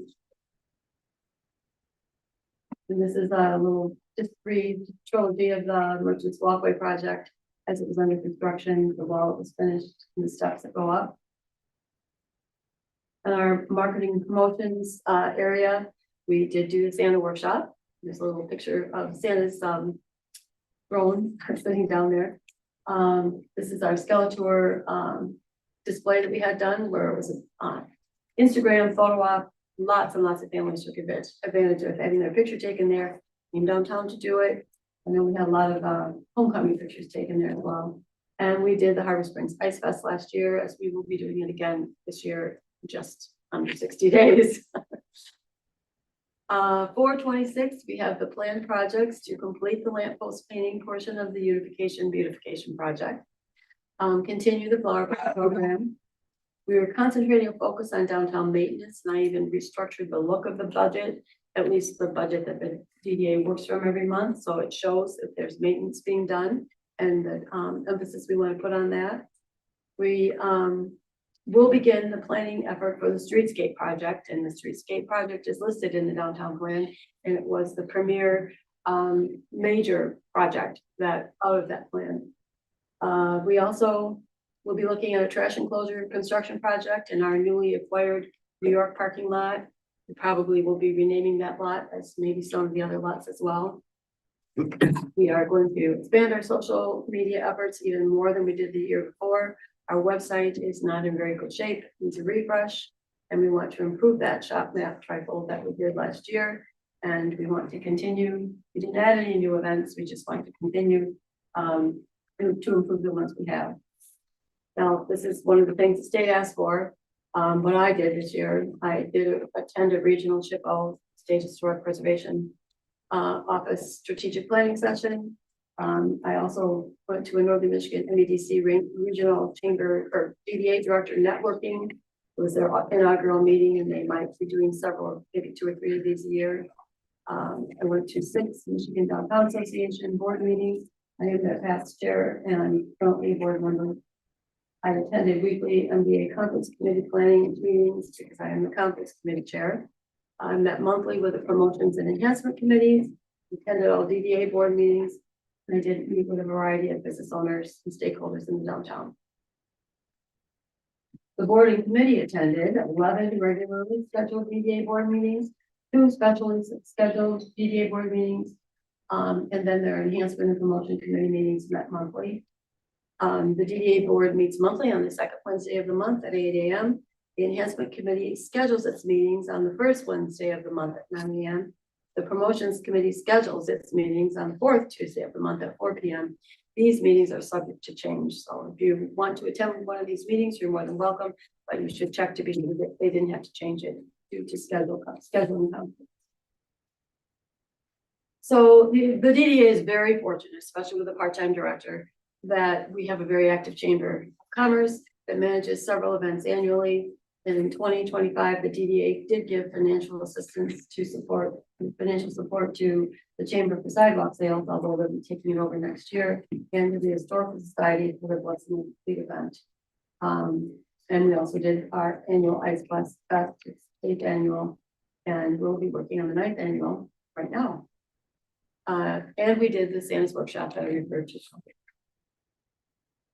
So the state always wants to know about historic preservation, and these are where we are right now on this subject. We do mention historic charm and committee and mission statements. It's important to the GDA. Rehabilitation of historic buildings is how you revitalize or revive, keep the downtown vital. We have a future commitment to develop a facade grant program that will help to preserve historic buildings. And we have a future commitment to develop an historic plat program that will highlight a building's past. And I enclosed, attach that nice little picture of our historic downtown Harbor Springs there. So we're very fortunate that all but one of the first 4 storefronts in the downtown Harbor Springs DDA district was filled over the summer season. There's a little bit of shifting right now, but I don't see any vacancies coming up that are, at this point, we need to be very concerned about. And for the justification to the state, our Chamber of Commerce manages all of the ribbon cutting, so to take care of us nicely. As the educational training concept board is, I did attend the meetings I talked to you about. No educational training was afforded for board members in 25 and 24. We did board member orientation and did have a speaker to come in and train and help with that. We did not do anything last year, but we will have in the budget, we have it scheduled for this coming year. No grants were pursued or awarded in 25, but we did have our board member, Gail Brown, nominated them for the Harbor Star as Volunteer of the Year. And she deserved that. As far as communications, 6 downtown newsletters were developed and sent to the business owner email distribution list and also delivered door to door. That's it. Emails I sent regularly to downtown businesses to let them know about things happening in downtown, events, that kind of thing. And we're so grateful for our board chair, Gail Brown, who makes regular routine visits to all the downtown businesses and keeps track of pulse of downtown. I included the masthead for the downtown newsletter there. I've had questions about why it doesn't go to the general public and everyone else. It's because it's about talking about get out there and shovel your sidewalk. Turn your lights on at night, this kind of thing. It's direct communication with business owners. It's not a marketing tool. Informational type entitled. So during this meeting, we can't do any business of the DDA. It's not on an agenda. It's not publicly announced. And it's not meant to be a debate about the DDA, but I'm very passionate about the work that I've done for over 30 years now. If you have questions and anything you'd like to discuss, I'd be more than happy to entertain. You mentioned make sure to check the committees to see if their times have changed. Where can we check that? You can contact me. I will know. They'll, when you're coming, if you're coming, we'll know 24 hours ahead of time. Okay. And sometimes someone's sick, sometimes if you can't get a group of them together, but mostly it's the way it is. It's just that they're not held to. We don't have to post and say the meeting's being changed or put up any special notice for that. Open up any questions from, go ahead. So Carter Williams, 355 East Bay. I had sent in a suggestion in the memo that I sent that there were questions about the affordability and the dollars being spent in DDA, and the suggestion that if its objective is to increase property values, increase economic activity, that there should be KPIs to that effect. Presentation is good. I think everybody's efforts are helpful, but did it grow any businesses? Were any new businesses created? Was tax base increased? The county is giving us money for that purpose, but we're not measuring the DDA's output in that regard. And I think we should start doing that to focus it on the things that it's supposed to do. Thank you. Any other public comment? Council?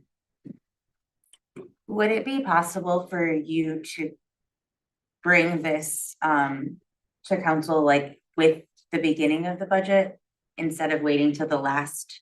Just because it's nice to see like the accomplishments and have this information when we're talking about the budget. I think it would be really helpful.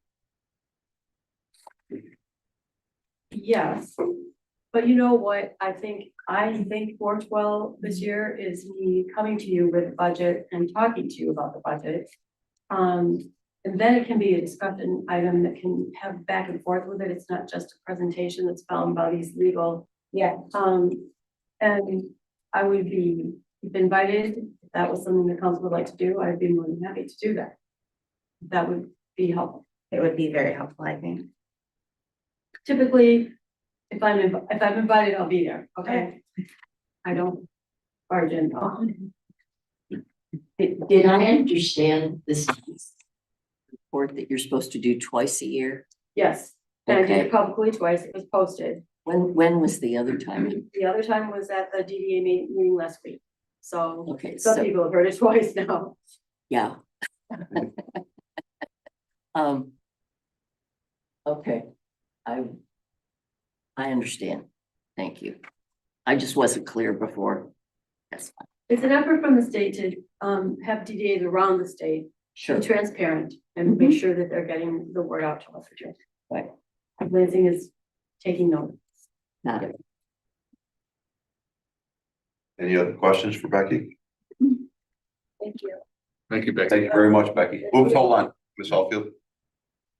I was wondering, maybe you could explain a little bit more about your two subcommittees. And can people outside of the DDA contribute? Yes, and we talked about that at the GDA meeting, yes. I think the first year that I was here was regularly in the city newsletter, asking for people to be on these committees. If you have an interest, let us know. We're working. So it can be people inside of Harbor Springs or outside of Harbor There Springs? is no regulation. Thank you. Thank you, Becky. Thanks. Thank you. Good work. We'll move on to 4F, review and approve the 2026 council meeting date. Go ahead. I'm ready. No, go ahead. If you. No. What? Actually, before we start, just to note, number 1, 2, and 3 there, that the January through April, November, December meetings will be held at 6 o'clock. These are the key changes. So what we amended to, that the first May, this first November meetings will be changed due to the elections that we have here in our facility. Normally they're at noon. Is that correct, Nick? Yeah. All right. And then the other ones will be at 7. So go ahead. I would just can you scroll down to the schedule? So the April 6th meeting is spring break and we typically don't meet. So I don't know if council wants to remove that now. And then the July 6th would be a really crummy 4th of July weekend.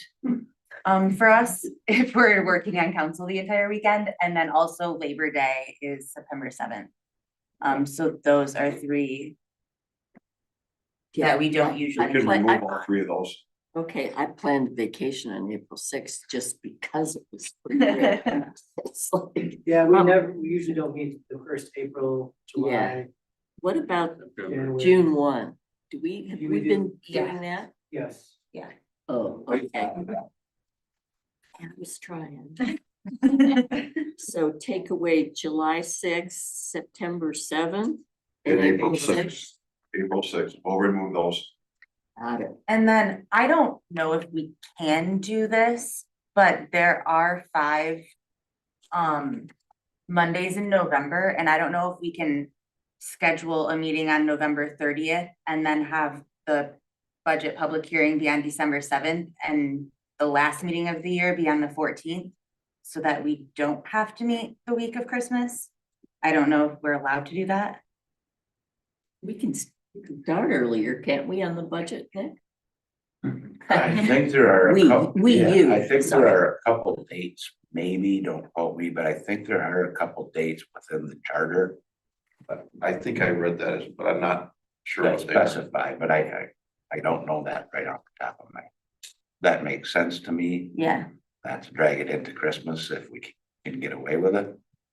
Or do it Yeah. appropriately. We could look at that, if, is that all right? We'll look at that, and if we can do it, we would do it. Is that right? Yeah, is that okay with everyone else? So the, Yes, I like that idea. the budget presentation would be on the 30th. With the next Monday would be the open meeting, and then we would approve it the following, that would be our last meeting for December, Right. if we can do it. Nick, the charter says that on or before the 3rd Monday, December, the budget for all expenditures must be approved. So we're good It could then. be on or before. Yeah, so. well, we're good then. Okay. Are you guys, are you all in agreement with that?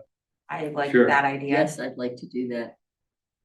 How about you? Yeah, that's perfect. So we're looking at the November 30th.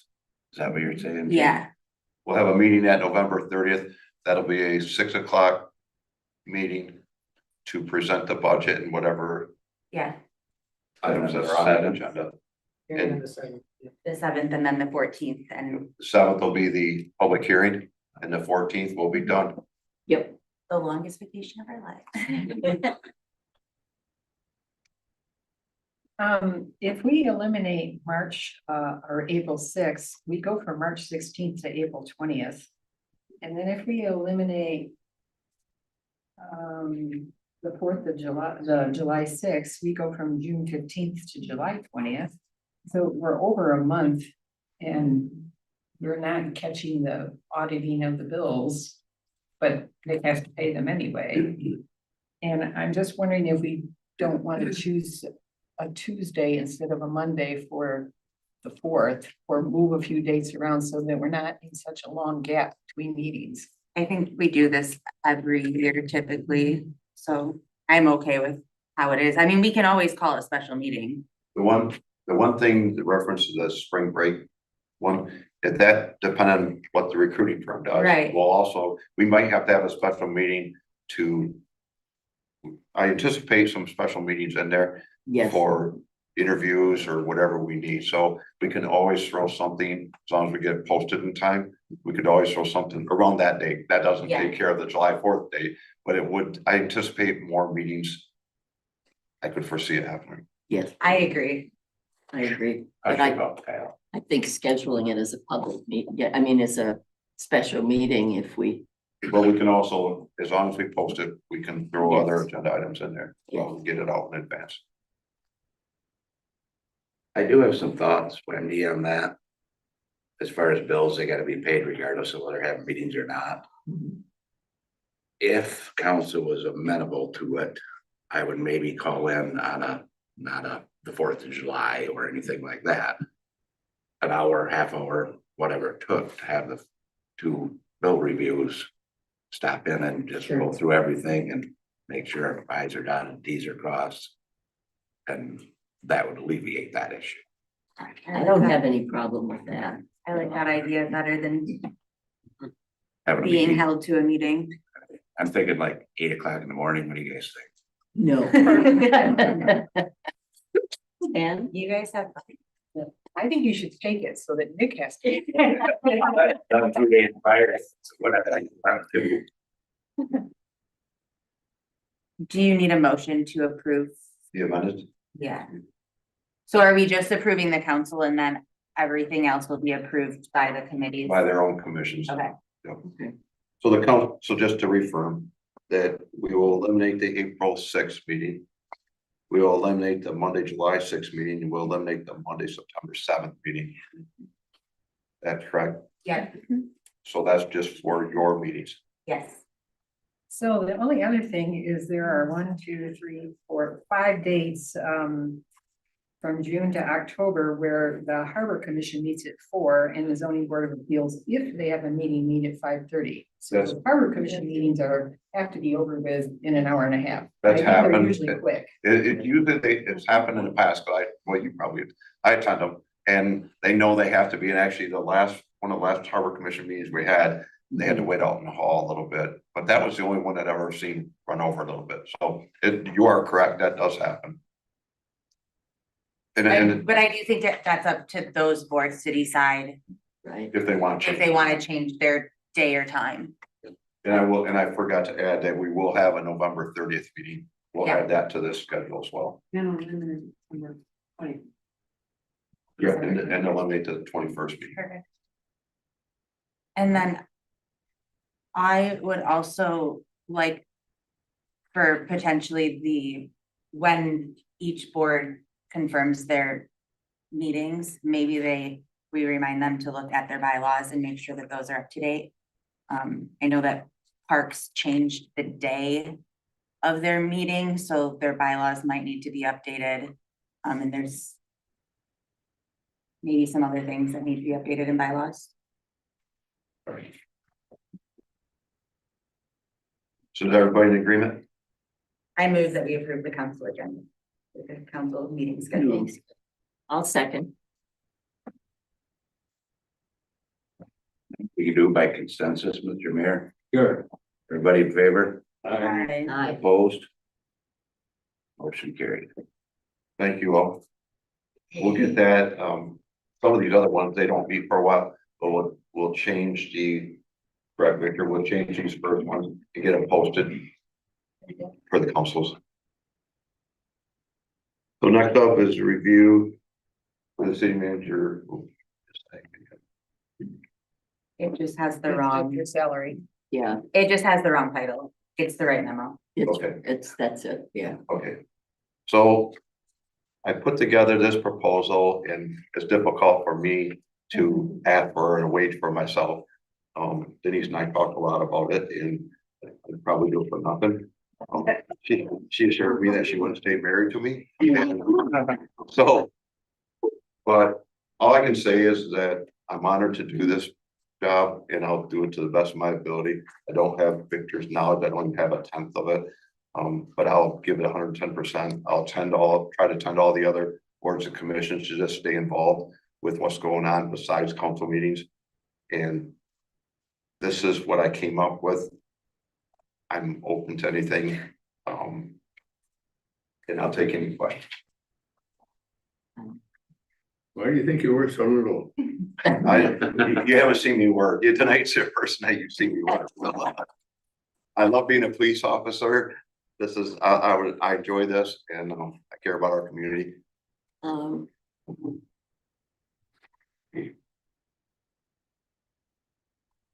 This is a tricky subject, you're right, and I have no, my question isn't necessarily about the amount.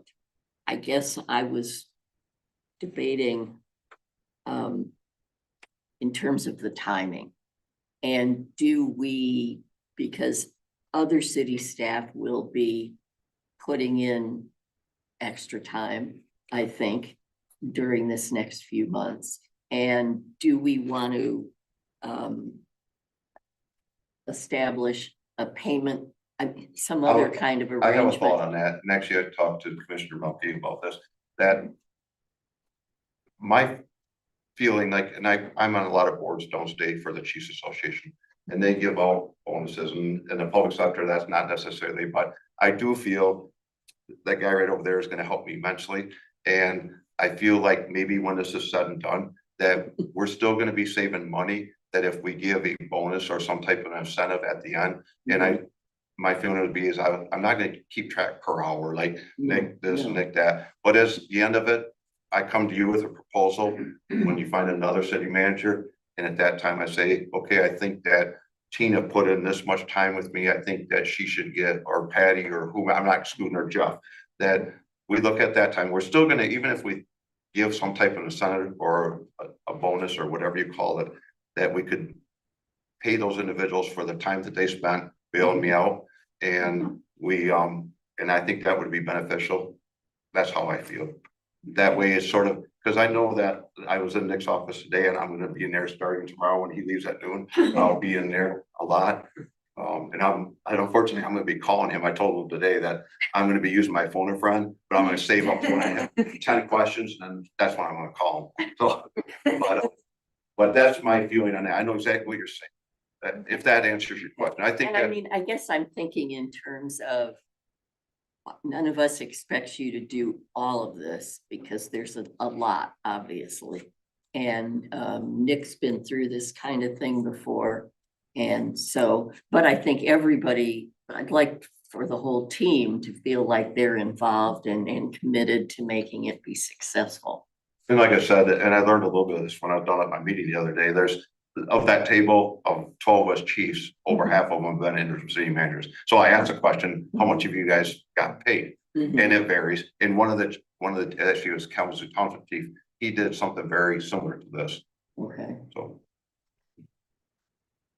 I'm not opposed to setting up a schedule, but I also am a little hesitant because I don't think that we really know what we don't know. And I think that if something changes and you're needed more over there and people here have to pick up more responsibilities. I want to make sure that everyone is compensated and don't feel left out. And so I almost think that committing to something is a little premature in the fact that we really don't know anything right now.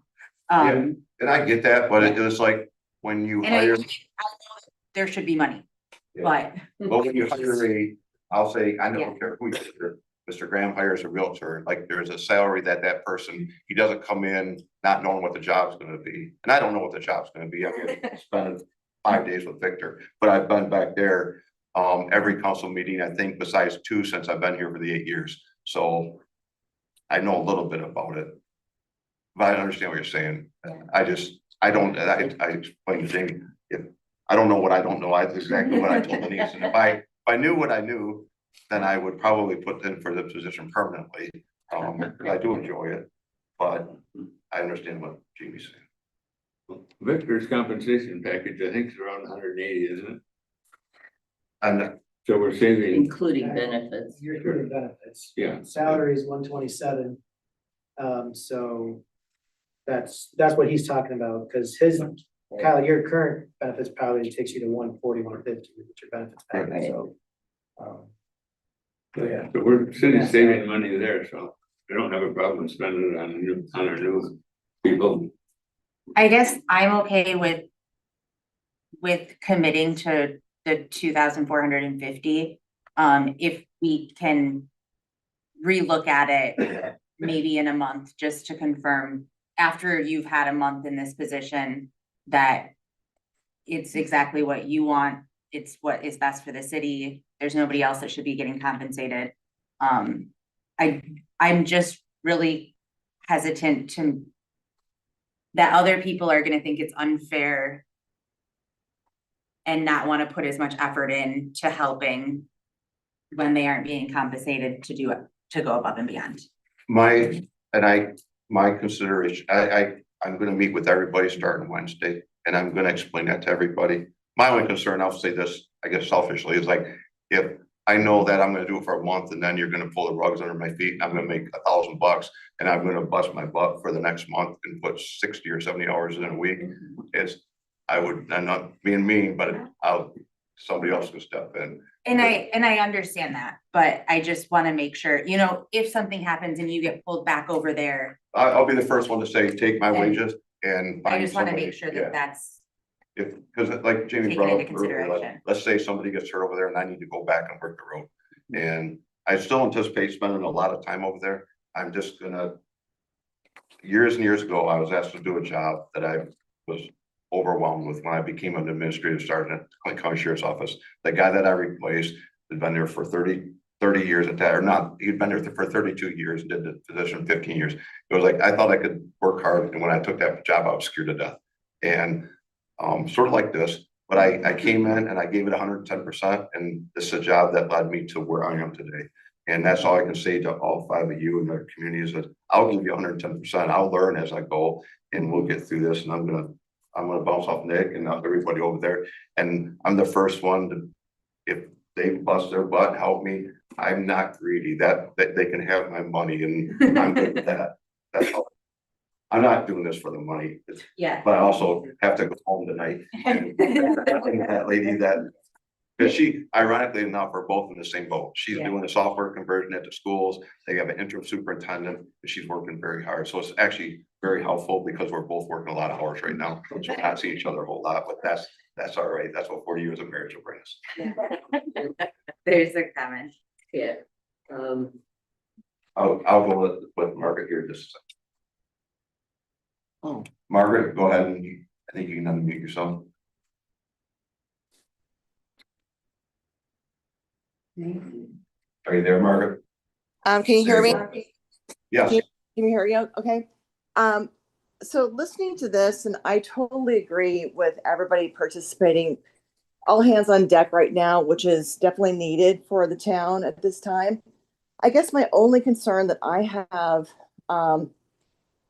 being in my years of being in charge of a lot of employees, trying to do incentives, making sure that you're getting the best out of your people and so forth. I have a hard time with this discussion when we haven't done performance reviews for 5 years.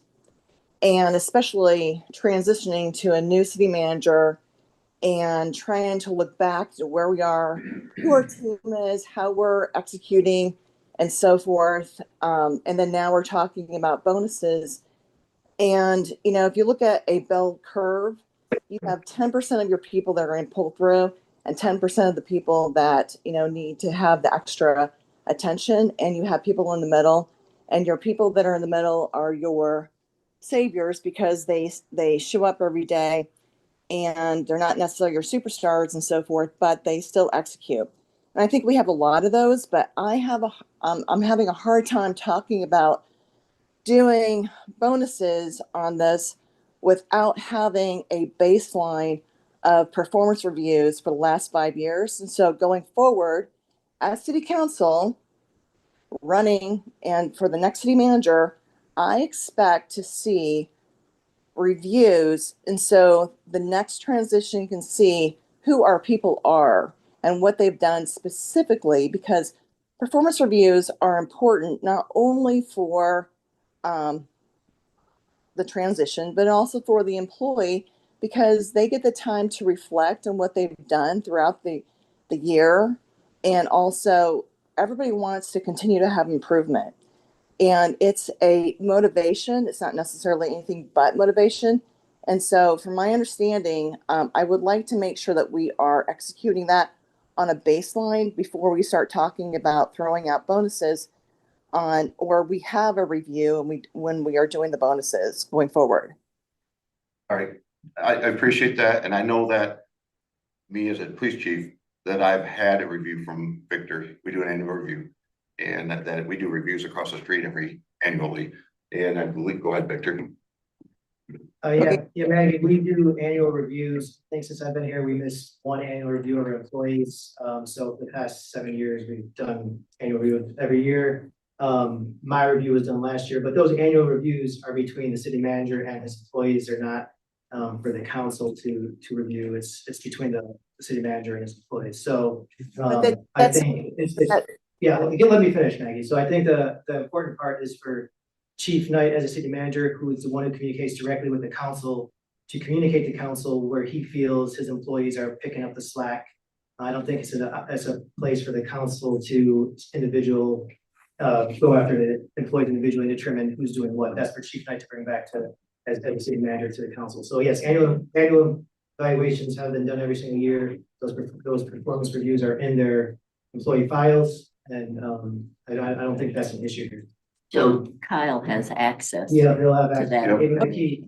He gave me the key Friday to all of the personnel Maybe I files. should have kept it on. Great.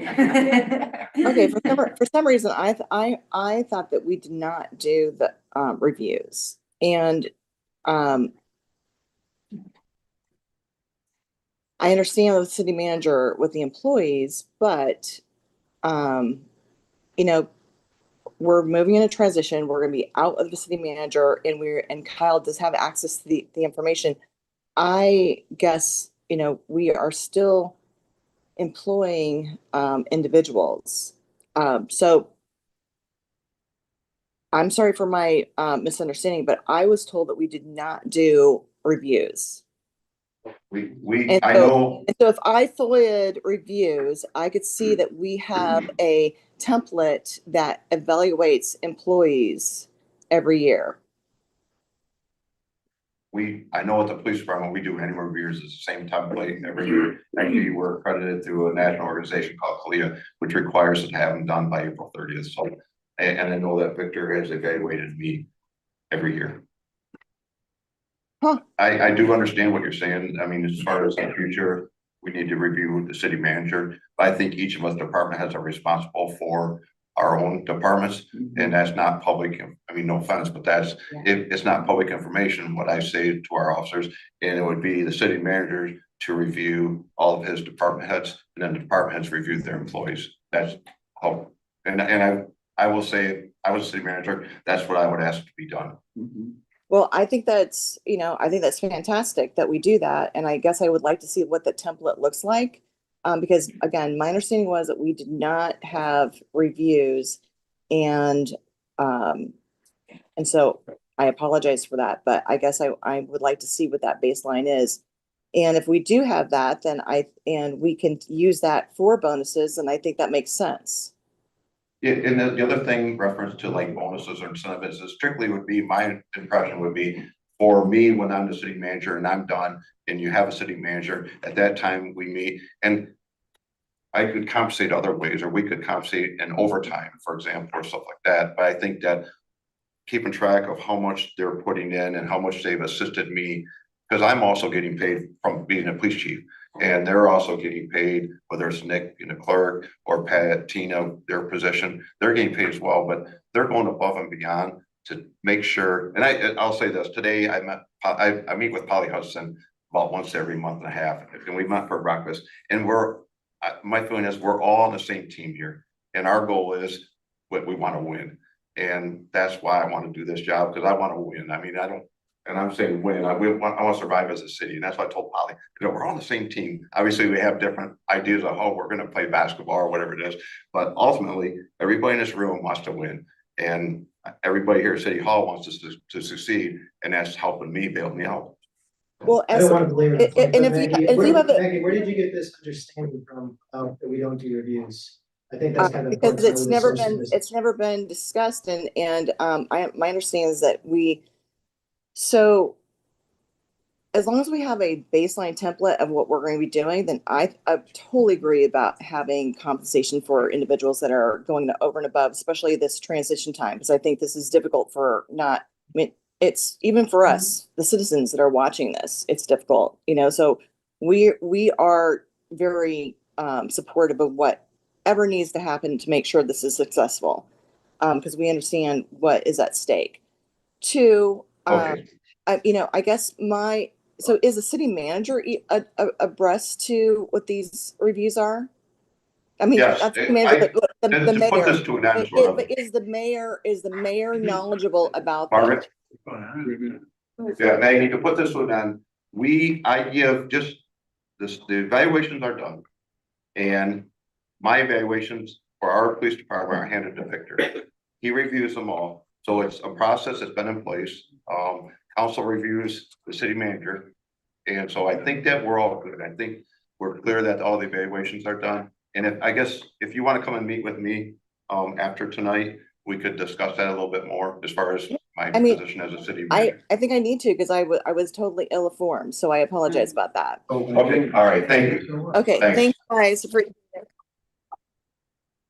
So anyways, to get back to this point of compensation, I don't care what you decide, and I'm just doing it because it needs to be done, and I want the city to win. So that's what I'm doing. I make a motion that we accept Kyle's offer of working on some cards. Carter Williams, 355 East Bay Street. I think Kyle's being put in a little bit difficult position here from the council standpoint. I think maybe you should ask at some point, what's the work breakdown? And be sure that like this is the job, 10% of it's going over to Nick, you're handling 50%, whatever the breakdown is, which probably is the number you're talking. You've probably thought about this, but I think you're hiring this team to do this job for a period of time. And it's a good idea to at least just write that down on a piece of paper to say, this is roughly what we think the breakdown is, so that Nick knows what it is, you know what it is. It's probably a piece of paper you put together with the team, but maybe just be ahead of time, just put it down on a piece of paper a little bit and tell everybody involved what they're gonna be compensated for, even if it's more than per hour than what the previous city manager was, but just so that they don't feel like they're being difficult. But probably 2,400 is a good number. And the hard thing for that is we don't know what we don't know. Like Victor's done very well with me in trying to put this together, for example, tonight, so this is my second meeting where I've got this together. Tonight's the first meeting I ran. So, but tomorrow Tina and I are meeting with Victor just to make sure I know how to done. Like I explained to Ms. Reeves the other day. If you're all cool with it, that's cool. Yeah. All right. Fine for the city council to just sort of take some responsibility on sort of laying it out a little bit. All right, thank you. Wendy. Um, I make a motion that we accept Kyle's very generous offer to take on that task for an unspecified length of time for what amounts to $4,900 a month. And if we end up hiring someone in 90 days, we'll have paid him $14,700, and Victor's salary was $29,118 for the same time period. Yep. Plus his benefits. So I think we come out okay. And we can always reevaluate this at any time. How much of that is in the motion? And I'll be the first one, we gotta get moved on, but I'll be the first one to say that if I don't feel I earned that, then I'll be the first one to say I'm good with taking lesser pay. Well, I'm just thinking with all of that, how much we put in a motion. So to accept this proposal, but it can be for this amount, but that it can be revisited at any time, once a month. So there wasn't. Is that what you said? No, I'm just trying to understand I what Wendy think that, said. I think she's saying accept this Right. as is. Yes, I Yes, mean, it perfect. amounts to $4,900 a month. No, I get it. So, And I think that we're saying this with the understanding that Kyle will come to us if he thinks it needs to change, if something happens and he needs to go somewhere else. I second. Okay, got a motion in a second. Jeannie Benjamin. I think yes. I'm so confused. Tom, Yes. Kathy Mitchell, Yes. Wendy Reed, yes. Jamie Melky, Yes. motion carried. Thank you very much. Thank you. Thank you. I'll give you 110%. That's what I promised. If, So, good. if we want to make sure that you're kind of keeping track of how things are going with the other staff, do you want a motion or can you just by consensus, that's what you're gonna do? So we can assess that. I will keep track. I'll keep a little ledger, just who I'm leaning on. Thank you. It's gonna be a trial and error. Potentially that could be in the city manager's report too, if you think there's anything that you need to communicate. Sure.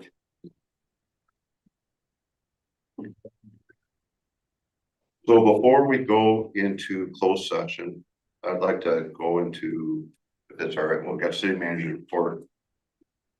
Victor? You just go down to the next page. Yeah. So not a whole lot of updates. There's one real big one is that we have a fiber, a company that wants to install fiber on our city poles. They're called Surf Internet. And this is a pretty big project. They want to have fiber service to everyone in the town, and that's their goal. But there's certain state law and city code provisions they have to follow in order to have the right to get in our right of way to have their fiber there. So they also want to connect to our poles, put the fiber on our poles, and et cetera. So it's a long process. Attorney Jim Raymer decided it was a good idea to contact a law firm that specializes in this kind of review of state law for fiber and other utility. It's called the Metro Act, but I don't want to get into details there. But so we have contracted with them so they make sure that we are protected and that we have get every single advantage that we can possibly get out of this deal here. So it costs them money to go on our poles. We have a pole attachment agreement, so we get money for it. It's not just something where they can come do it for free, but for state law, we're required to, we can't say no to them. We can't just reject someone. So because we're in our right of way. So that is a pretty big thing that's going on right now, but I think the next week or so, we have to approve that permit in a couple months. So anyway, so you may see in the your future, someone asking, do you want to set up a fiber service to your house, and it'll be Surf Internet. Okay. They will, they need attached to our poles, but if they decide to bury somewhere, they will bury it. But right now they're attaching to our poles. That's the only big thing that I had as far as media, as far as updates. meetings, there was just a general MDPA, and I've met a lot with staff, Kyle, and just other people, normal business, some downtown meetings as well. Okay. So I have a few things from my end of it. So, first of all, we talked about, we have to sooner or later think about how we're gonna replace Rachel, what we're gonna do with that position. And one of the thought is to have like a work session with council members.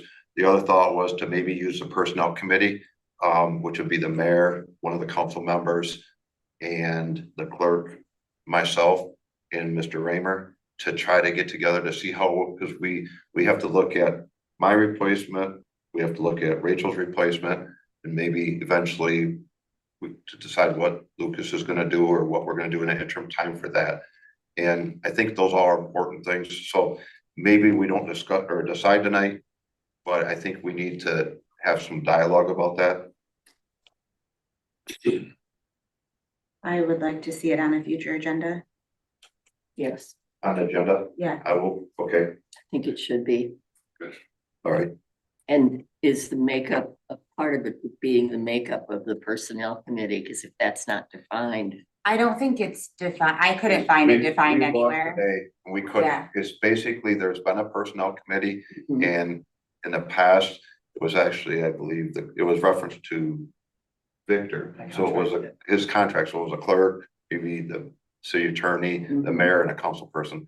I think if there's nothing that we could find in the code or the Okay. charter, so I think that to define it would be the five people I But listed, but the we can do mayor, it, okay. one of you council members, Mhm. the city attorney, the clerk, and myself, or the city manager.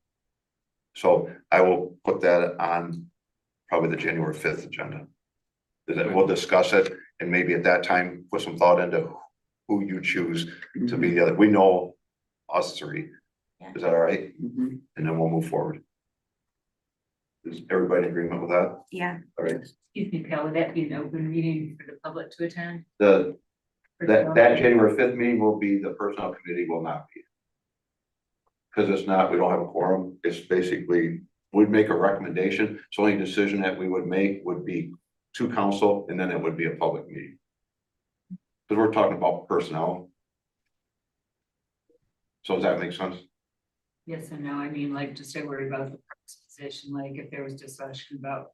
I think that you would be able to discuss that when it comes to council. Yeah, what we do, let's say we make a recommendation that we're gonna hire a full-time parks person, we would put that on the agenda to, And I don't need to. right? Is that all right? Okay. So we're good with that. The January 5th meeting, which is our next meeting, I said when I accepted this, I'm on vacation starting this Saturday through January 2nd. We're gonna put together at least agenda items for the packet for January 5th, and it'll probably come out tomorrow or later this week, just because I'm gonna be gone. I'll have access to my phone, but I won't be able to put the packets together. We're gonna put together everything we can tomorrow and try to get that out. So if you see it in advance, that's why. And I apologize, it's something that I had scheduled a long time ago, and I won't be back till the 2nd of January. So that's why you're gonna see tomorrow.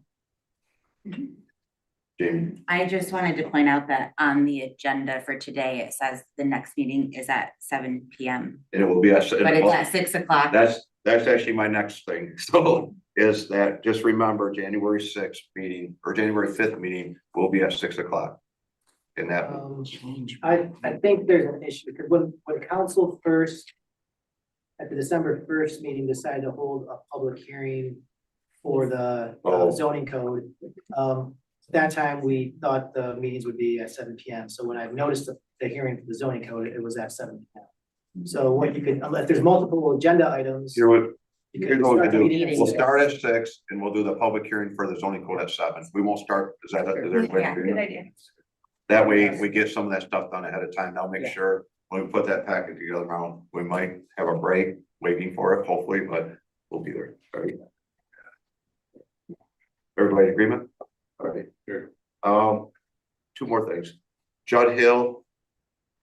We're still in fall. It's hard to believe that it's still fall, still the 21st. If Judd Hill continues to be a problem, I talked to Brad today, we may end up closing that. We've done it in the past. We put a lot of material on Judd Hill to keep it navigable. And like the other day, it was snowing so hard that it's creating an issue. And we closed it in the past, so I just wanted to bring it to your attention that we may end up closing Judd Hill, just because number one, we're gonna save a lot of money, and two, it's a lot safer. And so does anybody have any objections to that? No, I'll tell you, it's a great sledding hill. In a four-wheel car.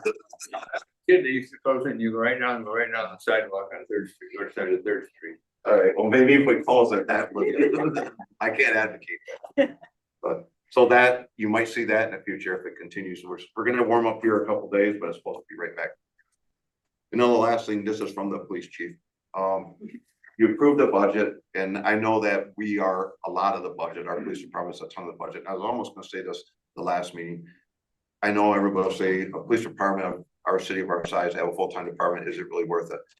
2 weekends ago, we had 9 calls for dementia patients, in a weekend.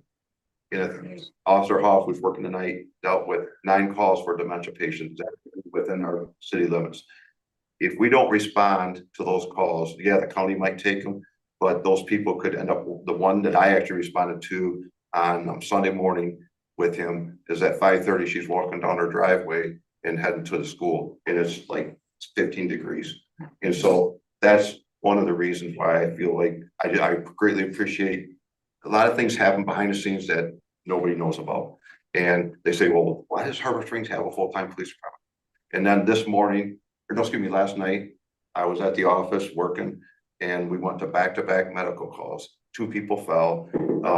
The ambulance was tied up, and Officer Steele sat with somebody in their house while they were laying on the floor for almost 40 minutes. And so and I know there's crimes actually that happen, but that, I just want to say thank you for the support. I know it's a lot of money. It's a lot of the budget, but I just want to say, I feel it's needed. I'm not saying that just to say it. I think I would feel bad if these people laid there or we lost somebody. I'm not saying we're not going to lose a dementia patient, because it's very difficult right now. The guys are working very hard to try to keep everybody home and safe. But I just want to say from the police chief, thank you for supporting the budget. Everybody over there appreciates it, and I greatly appreciate it. That's all I have. One more thing. Is there a tree board meeting on Friday at noon? There's one on the calendar, but we don't. No, it's not noon. It's 8:30. Do we need They've it? already changed it? Has it been noticed? I don't know. It's been updated on the website, I think, but we haven't put an agenda together. Right. So do you want a tree board meeting? We have to put it on. Aren't you the chair, Carol? Let's put it all in January. Are you good with that? Are you sure? Yeah. Okay. We just didn't want to show up there. Yeah, no, we will not have a tree board meeting the 19th. You want to put it on the website? Yep, we'll do that tomorrow. Okay. All right. Thank you. Yeah. Questions? No. All right, that's all I have. Thank you. Thank you. Great. Wait for. Thank you, chief.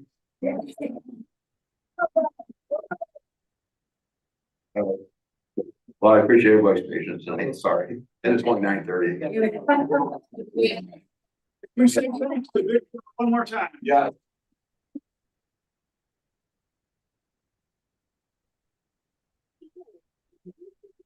So at this time, Mr. Raymer, could you provide us the information to go to close? Oh, sorry. Boards and commissions and old and new business before we go into closed session. We did board of commissions. Oh, yeah. Everybody have a seat for a second. I mean, you can leave if you want, but this is what we usually do. Council needs to give their report on their boards that they serve to. So we had a Parks Board meeting last Tuesday. It was technically Rachel's last day, but she's gonna stick on for a very part-time basis to just help us through some projects. We discussed events on city property, and I think that our next step on that is going to be to take the chamber events and their applications and talk through those to see where the holes are in our policy. We got to see elevation views of the Kiwanis renovations, and so the next step on that is to look more at the colors and the materials, and also get input from the public at sledding and s'mores events. which are January 10th, January 24th, and February 28th. Thank you. I went to a couple of meetings, one fire hall meeting, mainly just for the whole. Even morning was just about approving their budget to present to the council. Also attended a Harvard or EDA meeting. They talked mostly about budget. Same there, which we heard about tonight. Thank you. Anybody else? Go ahead. The sewer authority met last Thursday and Harbor Springs' only issue there is that we remain the largest user of water out of Bear Creek, Littlefield, Alanson. Everybody. Everybody.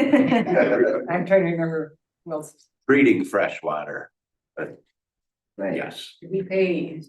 They more than we estimate need to treat fresh water We coming from waste about springs. $80,000 a year treating water that doesn't need to be treated. Correct. Is it me? I know, is it with that? I went to a tree board meeting. Going, I knew I forgot something and that was it. I didn't write down my notes. That the tree board did meet and we were reviewing the tree and vegetation management policy that we are looking at updating. This is for city-owned trees. Trees on city property, correct. And that was the main discussion and it's ongoing. So. Thank you. Okay. So that's it. Just a reminder that Wednesday night at 4 o'clock or afternoon is the Harbor Commission meeting. And then Thursday night at 5:30 is a planning commission meeting. So I think we're all good now. You can, thank you very much. You council go into closed session. Allison would like to make, if we go into closed session. All right. You would. He did. Section. We down Go ahead. Sorry, we're doing a motion for the closed session.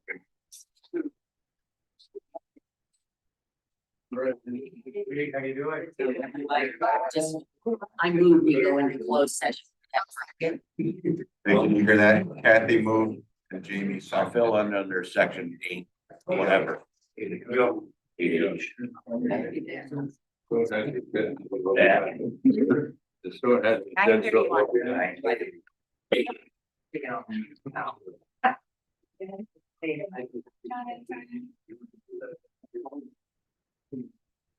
You have a vote on that?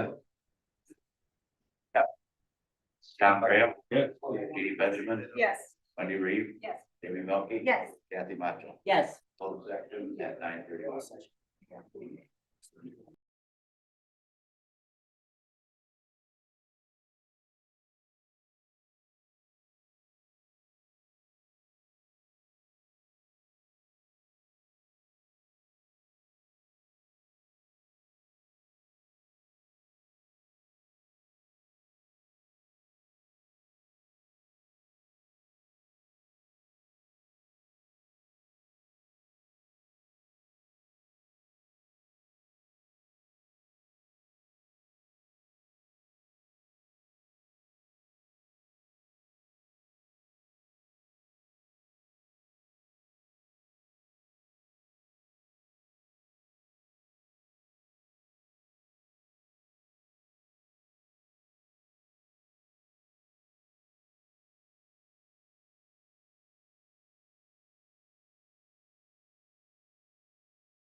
Wait till we get that. You unmuted? Yes, I am. Okay, now you can adjourn.